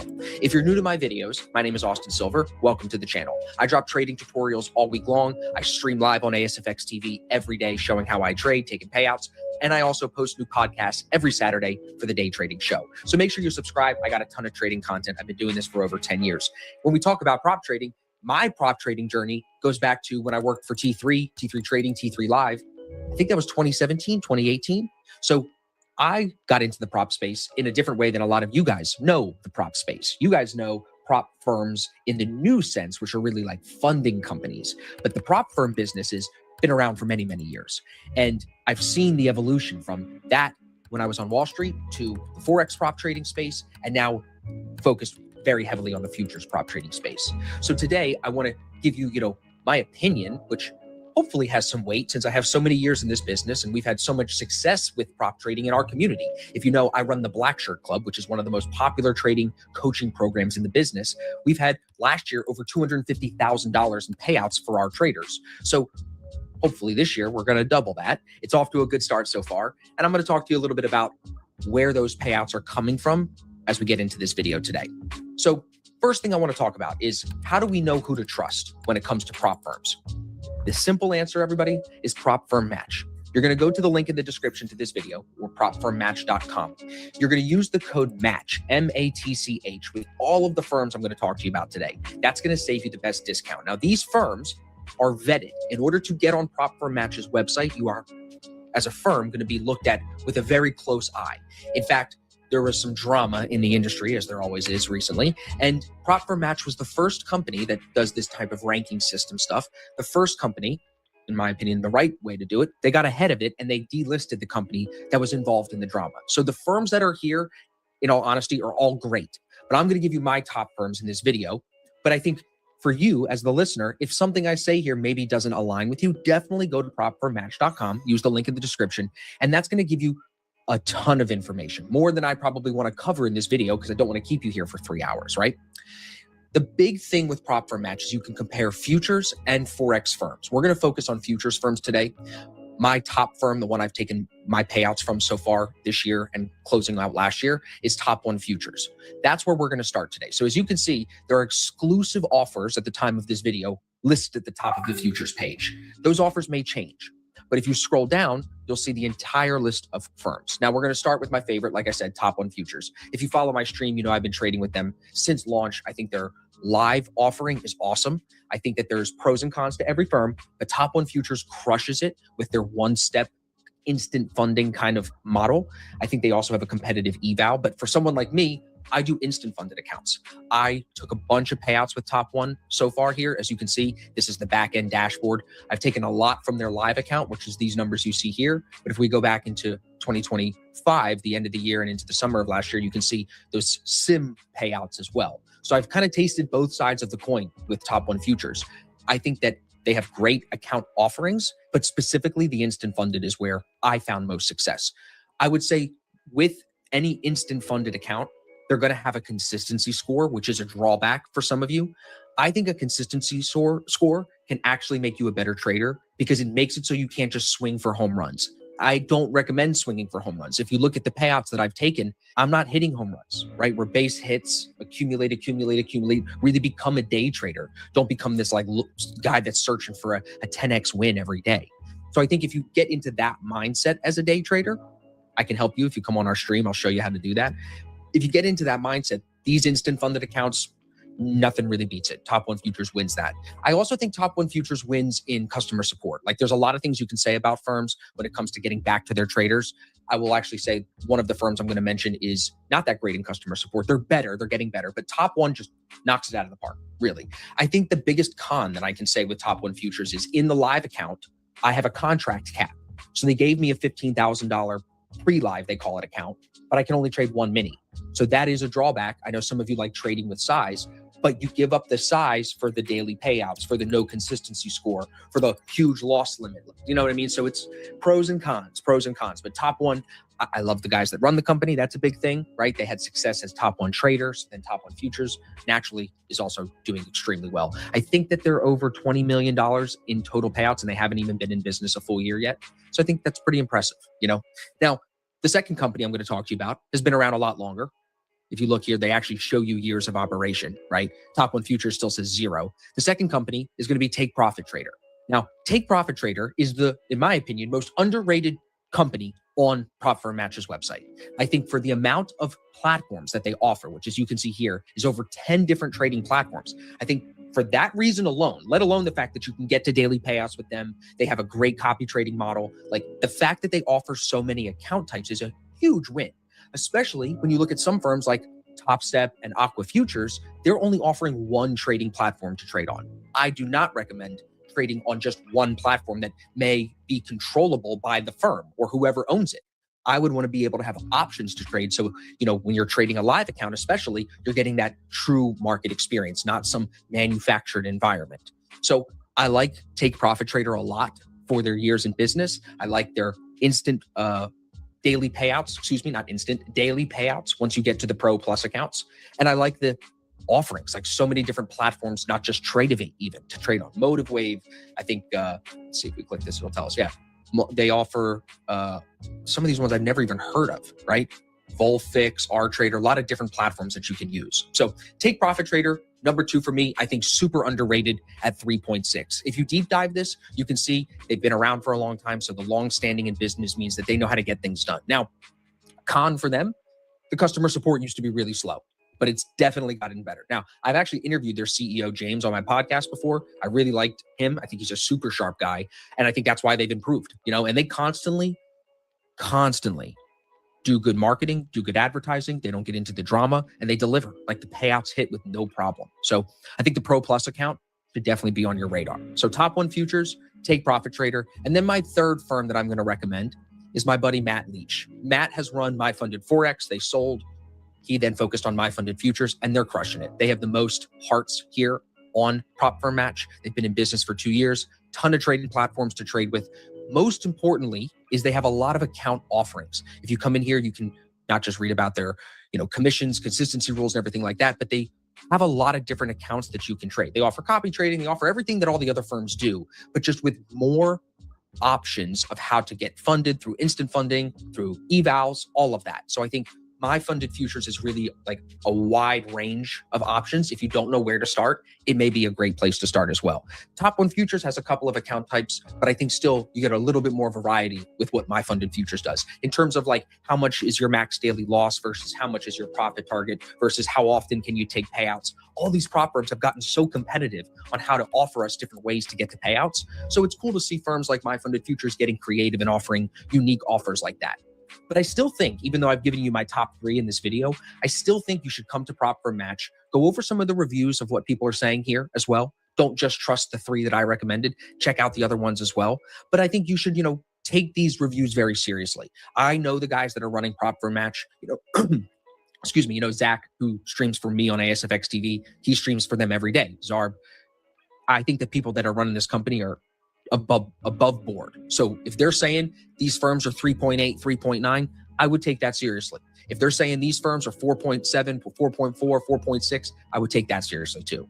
That's why I'm super happy to have them as a sponsor of the Day Trading Show. And that's why I'm hoping that you guys will now use this video as a really good reference point. Start here, deep dive it, and find the firm that's best for you. Again, I'm working with Top 1 Futures, but I think all these firms are great in their own ways. Some of them, though, definite red flags, and Prop Firm Match is the place that you can go to stay on top of it. If things are going wrong, like I said, they are the first ones to get ahead of it. If a firm has any reason to throw red flags, Prop Firm Match seems to get ahead of the curve and tell us, which is, I think, the most important thing. So check out the link in the description to this video. Head to propfirmmatch.com and then use the code MATCH with whatever accounts you decide to purchase. That'll give you the best discount possible. Make sure you're subscribed so you don't miss this weekend's podcast. I appreciate you guys staying through the episode, and I'll see you in the next video. First thing we're going to talk about is something everyone in here already said that they have felt, which is FOMO. So, Tanner, since you were speaking first, I'm going to have you kick us off here. You didn't really touch on FOMO too much in the presentation. Can you give tactical advice on this first question of how you handle FOMO? First, as a trader, and then as a coach. So as a trader, when you feel FOMO, how do you react? So when I see my setup go without me and I get FOMO, the first thing I look at is number 1, location. Can I still get involved? Does it logically make sense for me still to get involved? Maybe a little chased, it really depends how far gone it is, obviously, but I look at the risk. And that's why, I showed you guys earlier today too, how I look at risk, and I look at those really tight structures, because if it is a little far gone past my entry, I can still get involved and just lower my size, right? So it's like I accept that risk and I widen my stop so I can still potentially get involved. If it is so far gone, I just know, and you all know too, right when you go long, it's going to reverse. Every time you're like, okay, well, no, okay, it's still going. Especially after it's already moved and you say to yourself, it's kind of high right now. Yes, right? Exactly. And so this is something where I like to look at how far have we gone to where are we potentially going? And it's not a set specific number, because obviously the markets can do whatever they want whenever they want. But if NQ's already ripped 150 points from my entry, I'm like, I'm going to go, Tanner, you're going to get screwed. Don't do that. Don't do that. So taking a step back and logically trying to walk myself through it. Like I said, I like to talk to myself a lot when I'm trading. People are like, you would think I'm nuts, because I'm like, all right, Tanner, no, that's going to hurt you. That's going to hurt you. So actually trying to take a step back. One thing I got from one of my mentors that helped me a lot is if you do get in a trade and you're just incorrect right away, you try to actually physically take a step back from your desk and you go, okay, is my read wrong? Is my read wrong? So, And even that, the act of looking, like stepping back physically, helps a lot. I like that. Let's go tactics. Isaac, you want to go? Any tactics on handling FOMO? You're in Tanner's position. You see a trade. You went to take a shit. You missed the entry. You're like, oh my God, dude, this is my setup and I missed it. The dog shit on the floor. I have to go clean it up and I missed the trade. What's a tactic for handling that other than getting up and walking away? Turn that on. Turn that on. Yeah. Put that up. Testing 1, 2. All right, we're good. So even if I had to take a shit, I wouldn't miss the trade per se because I always let the market come to me, right? I set my limit orders exactly where I want to get in. Hold that mic close. Yep. Before I actually get into a position, I have my limit orders set. If I'm on Trade-Evate, then I can see my exits on both sides, right? Because everybody's always prepared on where and when to get in, but no one really puts in the work on when to get out when you're wrong, when to get out when you're right. I have all of that predetermined before I even enter a position. That way, there's really no surprises unless something hits the wire. So if I miss an entry, it's not because I didn't have a limit order placed. It's I didn't have it placed in the right place, right? So there's usually two thoughts or two different types of emotions that I experience when that happens. It's either a good one because it's just like, okay, I was right. I just didn't get to participate. And there's nothing wrong with that. You should commend yourself when you're just like, okay, what I expected or anticipated happened. However, the bus left without me, right? And that's okay. But then there's instances where it's just like you got to reflect on, okay, why did I miss this? Was I being too cheap, right? Was I trying to get too good of an entry that I just put myself out of the play zone? Or was there something else at play that maybe I didn't observe?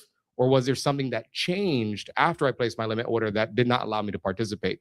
And then those are your opportunities to like learn from that. But I never have FOMO, right? Because like there's sometimes the best trade is the one you didn't take or the one you didn't get in. It's real easy to get, upset when you see it work out, right? But if I had gotten filled and it had went against me and I had taken a loser, right, then that's You a would have whole been like, another set thank of you, dog, emotions. for pooping on the floor. Exactly. Yeah. Exactly. Go ahead, Joey. So. Yeah, I would say for me, I always ask myself, like, what's the rush? Like, why am I really in a hurry?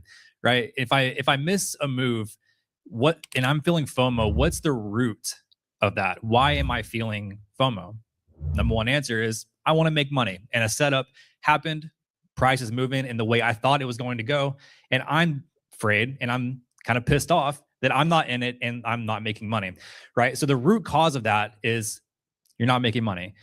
Now, you also have to understand that the market always provides opportunities. This is not going to be the only opportunity that you see in that day, or if it is, so be it. You have tomorrow, right? One single trade, yet alone one single day, isn't going to dictate your entire week, right? And so understanding that, just taking the step back, I'm not in a hurry. I know there's going to be another opportunity is the most important part of that. All right, Ev, let me go to you. We trade together. Great answer, Joey. All of you. We trade together every day, Evan. So a trade happens. What's the first thought in your head when it moves without you? Fuck. Exactly. Okay. It's funny, but I knew he would say that. How do we fix the internal self-talk like that? Because I think it starts there. When you go, fuck, I missed it. That was mine.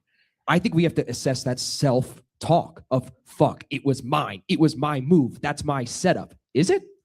Thoughts? Well, I think it comes down to knowing your own plan. Let's just pretend it presents 3 times in a day. That sometimes you can say, fuck, like that was one of the opportunities. I didn't maximize on it. How many more entries am I going to get today? That could have been the only one. Obviously, that's not the way we trade with the VWAP, at least. There's plenty of these opportunities that I think it's a matter of knowing what you don't do well, more importantly, that I know, like what Tanner was saying, if you jump in too late and it's just a point of drawdown, you're going to start questioning yourself, want to pull it out early. I shouldn't have been in this. I jumped in late. That's how it quickly spirals. So it's not worth it for me to jump in and risk that tilt that could just from one candle. That if I know the market can come to me slowly, and if I could take it, I'll be able to perform better because I was calm when I did it. FOMO is so quick that you're feeling like it's moving every second without you. You have to decide right now. But it's not. Let the next trade come back to you. That way you can just probably perform it better and execute it better. But if you're operating from FOMO, then you're really probably more likely to screw up when you're in the trade, even though it might have won, but you executed it mid-trade, pulled it early, oversized, got back in again, and then fuck, I tilted again just because I couldn't wait for the next move to present in 20 minutes. So you got to think 30 minutes from now, is this really going to rip all day without me? Probably not. I could just game plan. What do I need to see next? I missed this plan. Fuck. What do I need to see next to get involved into the next move so I don't miss that one? Because why did I miss that one? Maybe I was off the desk, but if you're like Isaac was saying, overthinking it, trying to be too smart, well, then reflect on that. Why didn't I take that setup? If you were watching it and you missed it, that could be a problem. But then just game plan the next one. There's going to be 100 trades a day, a week, a month. This next one, you're not even going to remember it. So you don't need to chase this one because it's not going to be your end all be all. There'll be another trade in an hour. How many times have we felt FOMO? Maybe you guys can relate. You feel it. You're like, oh, it's happening without me. And then you do take the break that one day. You're like, you know what? All the guys that are the trading coaches, they say take a break when I feel the FOMO. So today I'm going to get up and take the break. And it actually works. And then you come back and find a sick trade. How rewarding is that? You did what you were supposed to do and you got paid. I believe the market has I always joke, it's like the universe inside the market. It has like, it feels energy. When you're breaking the rules, the market knows. And what's she going to do to you? Slap this shit out of you. When you follow the rules, like an example would be you're in a winning trade, it turns against you, goes into drawdown, doesn't hit stop loss, comes back to entry. It's not working. And you cut a piece of it like you're supposed to do. That trade ends up going back the way you're supposed to. Or you double down or you hold it, guaranteed stop loss. The market knows. So I think you have to come into it from a perspective of like being humble almost to the market to avoid FOMO, respecting the market, knowing that walking away, like these guys are saying, and creating space can literally save you thousands of dollars that day, hundreds of thousands of dollars over your career. Let's talk for a second, unless you guys have anything else for FOMO. Any questions on FOMO? Any thoughts? Anyone struggling with FOMO every day and you want to talk about it? Yeah, that would be, I'm sure everybody would raise their hand for that one. I'll just add one more thing. For people that trade with others, as most of us are in a community or even on a live stream, just because someone else is in the trade, I do not care. Because one, they don't know it's going to be a winner. Two, if I don't know exactly who they are or why they're in it, I can't say that I should be in it just because they're in it. They don't know where it's going. They look at different levels. They're looking at different asset. He's using Bookmap. Well, that's not part of my plan. So I can't. You can't even read. I really can't.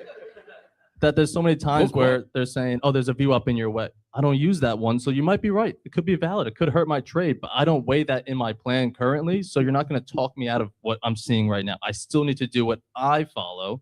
And then maybe if it burns me enough times, I'll say, you know what, that VWAP just keeps making me lose. I'll add it into my plan. We'll pick on that because now I guarantee someone here is thinking, where'd you get that level of stubbornness and confidence to not get distracted when I'm in a trade or when Isaac, someone else in the chat is in a trade? How do you stay locked in of like, I don't care?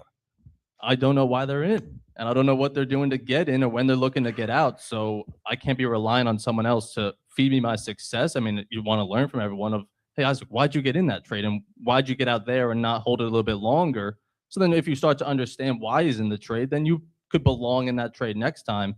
But for each time that someone just jumps into a level, I know, well, it might win. There's plenty of times on stream where someone says they're taking a trade and I'm like, yeah, I think it probably goes higher. Me. But it's just not my setup that I'm like, well, if it loses, I'll feel like a jackass just because I jumped in because Austin got in. Because I mean, he's not going to take responsibility for my actions. No. That it's like, okay, yeah, he got in for different reasons. He's got a different risk tolerance. His account has a bigger buffer, so maybe he's playing more aggressive today. I don't fucking know. So I just have to trade what I'm seeing, what I'm feeling, and then look to learn, I guess, afterwards of what did you see that I didn't see and vice versa. Who wants to chop in on that about not getting distracted when other people are in a trade? So this is a really good question because I'm sure all of you have been involved in this at some point, because I was, especially early in my trading career, is call outs, right? You're in some Discord or something. Okay, you know, I'm buying Apple calls here at this, you know, and then they sell it like W's in the chat, bro. Okay, whatever. So are you making fun of me because I said the W's in the chat? Yeah. W's in the chat, bro. W's in the room. Everybody made money. What do you mean? So it really changed for me when I started to, you know, I'd follow some of those because, of course, you follow, you're like, oh, this guy's experienced. I'm gonna take his trades. You know, it's gonna make me money. But then you realize that they still are gonna be wrong. And like, you know, you have that one day where, you know, they've been crushing it, ripping it. And you're like, okay, cool. I'm going to throw an extra, especially when I traded options, I'm going to throw 3K into this instead of 500. Like, you know, and then all of a sudden that one is wrong. And you're like, damn it, I just lost so much money. And once you start looking at like, does this make sense to me? Because I finally started to like cross that path when I used to do that, where someone would have a trade call out and I would be like, okay, let me try to break it down and see if it makes sense. Because that's also like, you know, you trying to actually learn, right? Like we're here to learn. Like the goal should be to be a self-sufficient trader. You know, you can come into the charts. You're not relying on anyone's game plan, anyone's live stream or anything. Like you want to create your own trading business. And while you're in the developmental phase, if someone has a call out or something and you can learn how to assess it, look at, does this make sense? And then if it does, you can take it, or finally you cross that bridge where you go, I don't understand this. This doesn't make sense. I'm not going to take it. And you just don't. And you're just content because you just don't care where it goes because it doesn't make sense to you. So once you can cross that and really get that concept of like, is this something that makes sense to me?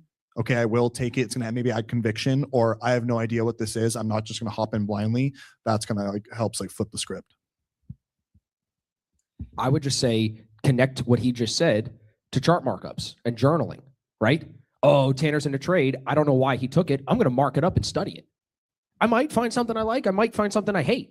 Either way, if I can pull some value from it, either what to do or what not to do, I consider that learning. And I think over time, when you sit here and listen to him say that, you go, well, how do I even get to some of you are probably thinking, how do I get to the point of confidence that I know this is mine or this isn't mine? Markups, self-study, asking for feedback from other traders, right? How would you be able to be confident in a setup if you did not practice it and study it, even the ones that you don't take? Follow me? Questions so far before we get into another point here. Anything on FOMO? Okay. Isaac, you want to add something or no? No. Okay. Save it. Okay. So second thought here from FOMO. I want to talk about red days. Okay. We'll go to you first, Joey, and then we'll go to Isaac. We know everybody takes losing days. So Joey, first, maybe share a red day that you had a really tough time. You don't have to share the amount of money if you don't want to, but could you just speak on like how that sucked and how you got over it? Yeah, well, we all hate red days, and you know something I've always said and preached, and even to this day, like I still have my battles with red days. I think every single trader has battles with red days, right? As humans, we're naturally wired to not want to be wrong, right? We hate being wrong. That goes against our very human nature of accepting that we're wrong, right? And so if we're able to train our brains to think and to understand and be okay with being wrong, the quicker we're able to accept those red days. I know for me, when I have a red day that is much larger than what I'm comfortable with, I have a huge urge to want to continue trading to at least get some of that back. And raise your hand if you've done that. If you've had a massive, everybody in this room, right?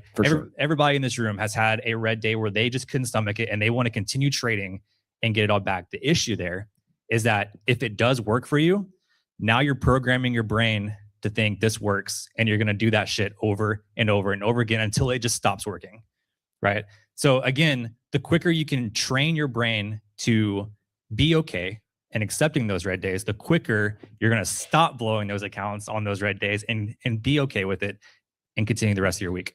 Great point, but you didn't tell us a story about your loss. So I'll go to Isaac. I'll spare you, even though you didn't answer. Isaac, give us a story. Tell us how much money you lost on a bad day and how you got over it. Tell us you went to the gun range and the strip club and the cigar all on the same day. You hit everything in one. Come on, give us the real truth. So I only do things like that, right? Like usually I did this a lot in the beginning. Anytime I had a really bad losing day, I would treat myself to an extravagant lunch. So I'd go to like Capital Grill, $90 for like a burger and fries and a glass of wine.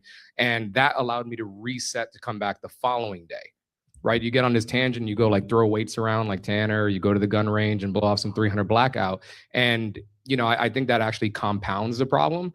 You have to understand that losers are part of the process, losing trades, losing days, losing weeks. We talked about this on your podcast. And contrary to what you say, I actually love being wrong. I love being right more. But I love being wrong because when I'm wrong, that means that there's an opportunity for me to learn, firstly, and an opportunity for me to improve, right? And that's what we should always be striving for in our personal lives and our professional lives and our trading. Always looking for ways that we can be 1% better because you compound that over time. It's like that meme. It's like 10x that shit, and then I'm kicking your butt. You know, it's just like, and you're just constantly looking for like little tweaks. And it's really those little differences, I think, that like this much effort and change gives you this much greater results compared to everybody else, like the average person. So, just a couple weeks ago, I was on a little bit of a losing streak. Here we go. A little bit of a losing streak. It was like 3 or 4 days in a row, and turned around and ended up having like pretty much my 5th biggest trading day ever, which was Friday of last week. And the second half of the month, some of you guys who follow me, so I put on Instagram last night. It was almost 40 grand in the last 15 days basically of the month. So it's like you got to let time take its course, right, and play out, and things ultimately smoothen out in the long run. You segued into my next question. Yeah. So I'll go to Ev and then we'll go back down the list. Great point, Isaac. Great point, Joey. How much time do you give after a big loss? Let's just start with max daily loss day. Does everyone in here have a max personal daily loss? It's okay if you don't. You're just full port every day. Who has a max daily loss they will not allow themselves to lose? Okay, cool. Ev, you hit max daily loss. How much time do you give yourself off the desk? Like, actually talk us through a day. You go to the gym, see your girl. Like, what are you doing?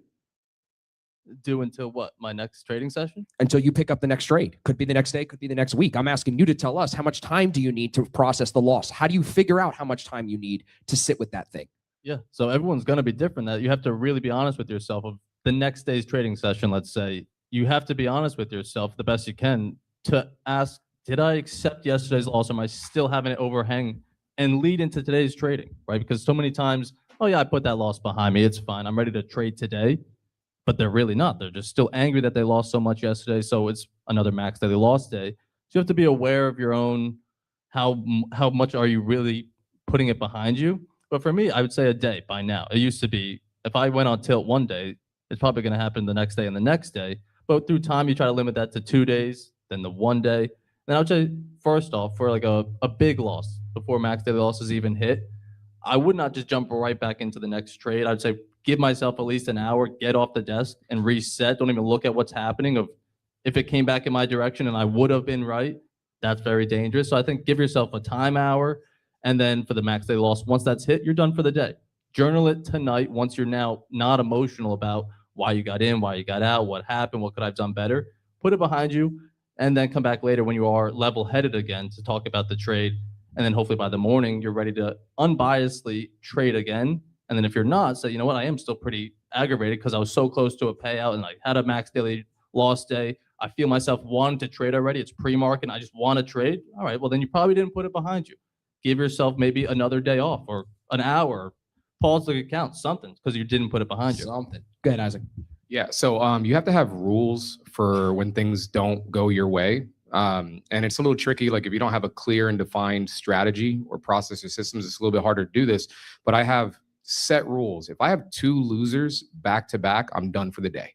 Whether that resulted in me hitting my personal daily loss limit or not, 2 in a row, that means one of 2 things. Either A, the current market environment is not optimal for my strategy and system, or B, my head's not in the right place. And of course, C is it could be a combination of the 2 things. So 2 losers back to back, I walk away, right? Usually that third trade is a scratch, meaning I might have had a winner, then a loser, right? We're going to leave this to best out of 3 or the other way around. Loser, then winner, right? Best out of 3.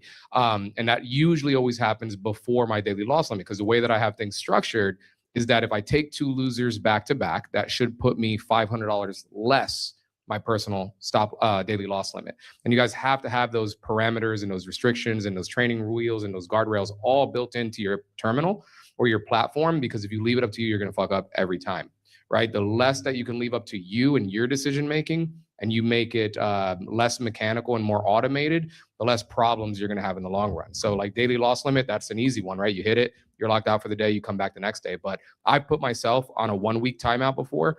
I had the risk team of the prop firm that I've traded with for almost a decade now. They put me on a 2-week timeout.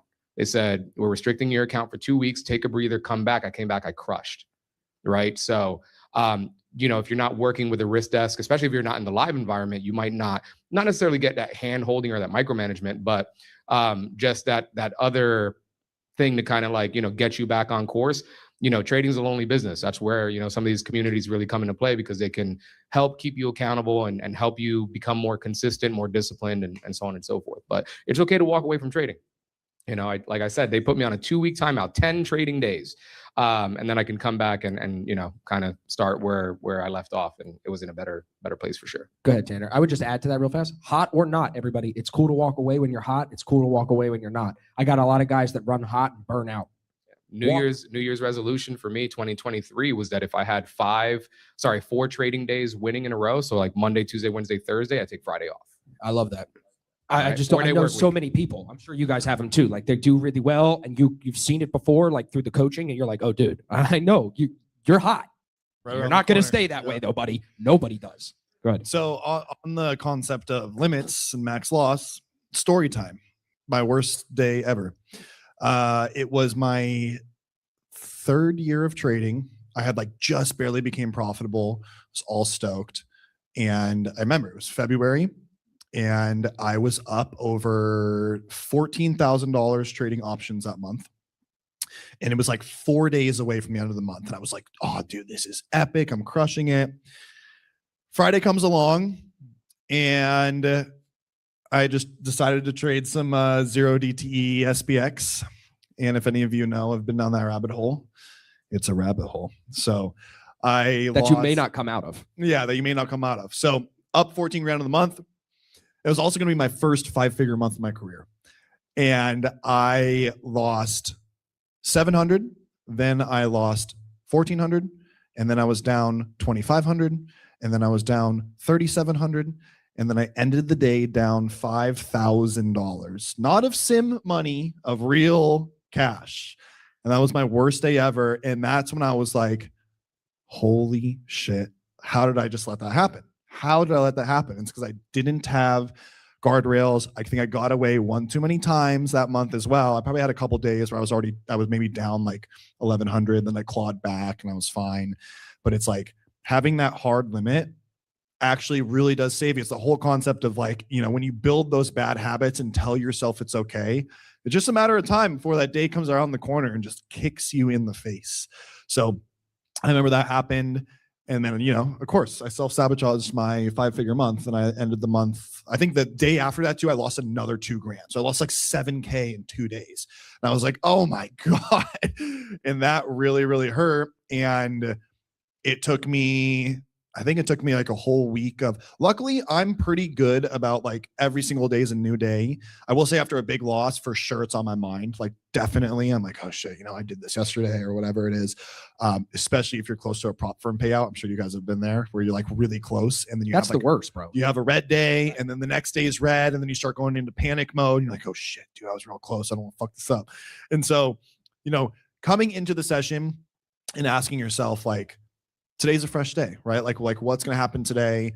Pull it back, slow it down. Because once you kind of create that rift in your losing and like put the hard fork in it, and then maybe your next day, you know, you make $200, $300. The day after, same thing, $300, $400.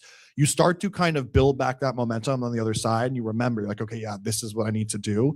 So it's so unique and different for everyone. But last thing I'll add on this is, I forget the name of the trade. I think it's Tom Catfield. Yeah. Okay. So Tom Catfield, really great trader, big on Twitter. Well, he used to be. He's gone. He's gone now. Yeah. So when he used to post a bunch, he told the story about how he took this massive loss. 500 grand. Yes. In Apple. Yes. And then he went to Colorado. Trip. Yeah, he went to Yes. Colorado. Some of you know this story. And then he came back and he started trading Apple small, still couldn't get his feet under him, and then went and took another break and went to Colorado by himself for like a month without his wife and kids and just zenned out in the woods for a little bit until he could find himself. Yeah. And the Chuck's laughing. Chuck's like, dude, I want to do that, bro. Let's fucking go. The whole point of that, you know, is like, it takes everyone a different amount of time. But the cool thing about him is he was being really objective and honest with himself, saying like, I'm just not ready to get back to it this second. It's not like he's quitting. He's just very aware of like how he is normally performing usually as a trader versus like where he is now. And it's that concept of self-regulation, because all of us are going to go through dry spells. We're all going to go through periods where you're in drawdown. Some of the best traders I know, like literally they're multimillionaire traders, and they go into these periods where they lose for 7 to 8 months in a row. And like you think, oh, that can't happen. You're 10 years in. That's impossible. Like, no, it can. And it actually happens with more money. Yes, it happens a lot more. If you do your job right, you will take bigger losses the longer you trade. With me on that? Right. Okay. How many of you think Tanner had to lose that money in the options trading to become the version he is now? How many of you have taken a few burns on the stove and feel like you're building the callus? Yeah, you probably need more. I know a guy. You're talking to people who coach trade. We talk to traders more than we talk to our women. I'm serious. And my son sometimes. So like all we do is talk with traders. I'm telling you, even when you think you've kind of got the callus built and you're like, I think I know how to control my emotions. Guarantee you that week or that day, the market's going to self-check you a little bit. So I think the big thing from these losses, and then Isaac, you go, is just their tuition. You have to pay. Pay to play. Who here has gone to college? Okay, who's doing what their degree is for? Oh, see, that's the fucking thing right there. Not two hands. You know what I'm saying? So tuition is mandatory, but it doesn't lead to a designated outcome. Follow me? Just like college. Got a political science degree, you still end up working in IT. Feel me? So now as a trader, you come to the market and you pay tuition. You're not going to go to class, you're going to take losses. But it comes to the perspective that we're trying to share with you here of how to be a better loser, learn from those losses, and take less of them before you become profitable. The whole goal of everything I do is to make it so you guys make money before or in a shorter amount of time than it took me to make money. You feel me? Cool. Good, Isaac. Got it? All right. Yeah, it's the tuition. It's the tuition. You got no student loans. You got none of that. It's real cash. Okay. Yes, please. Especially this guy. Go ahead. Great question. Yep. So I'm big on receiving coaching, right? Like I'm a good coach, but I'm very coachable. And I've worked with a lot of business coaches, performance coaches, personal counselors, relationship counselors, so on and so forth. It's a consistency thing. I tell people all the time, I'm like, how can you expect consistency as far as your results and your performance if you're not consistent in your behaviors and your actions? Mic drop. You can't expect consistency in whatever you're involved in if you're not consistent yourself, right? So it's just a discipline thing, right? Like it's not a belief, it's a command, right? And it's like you have to respect yourself and the business enough to accept your rules. Like just accept, all right, I was wrong. This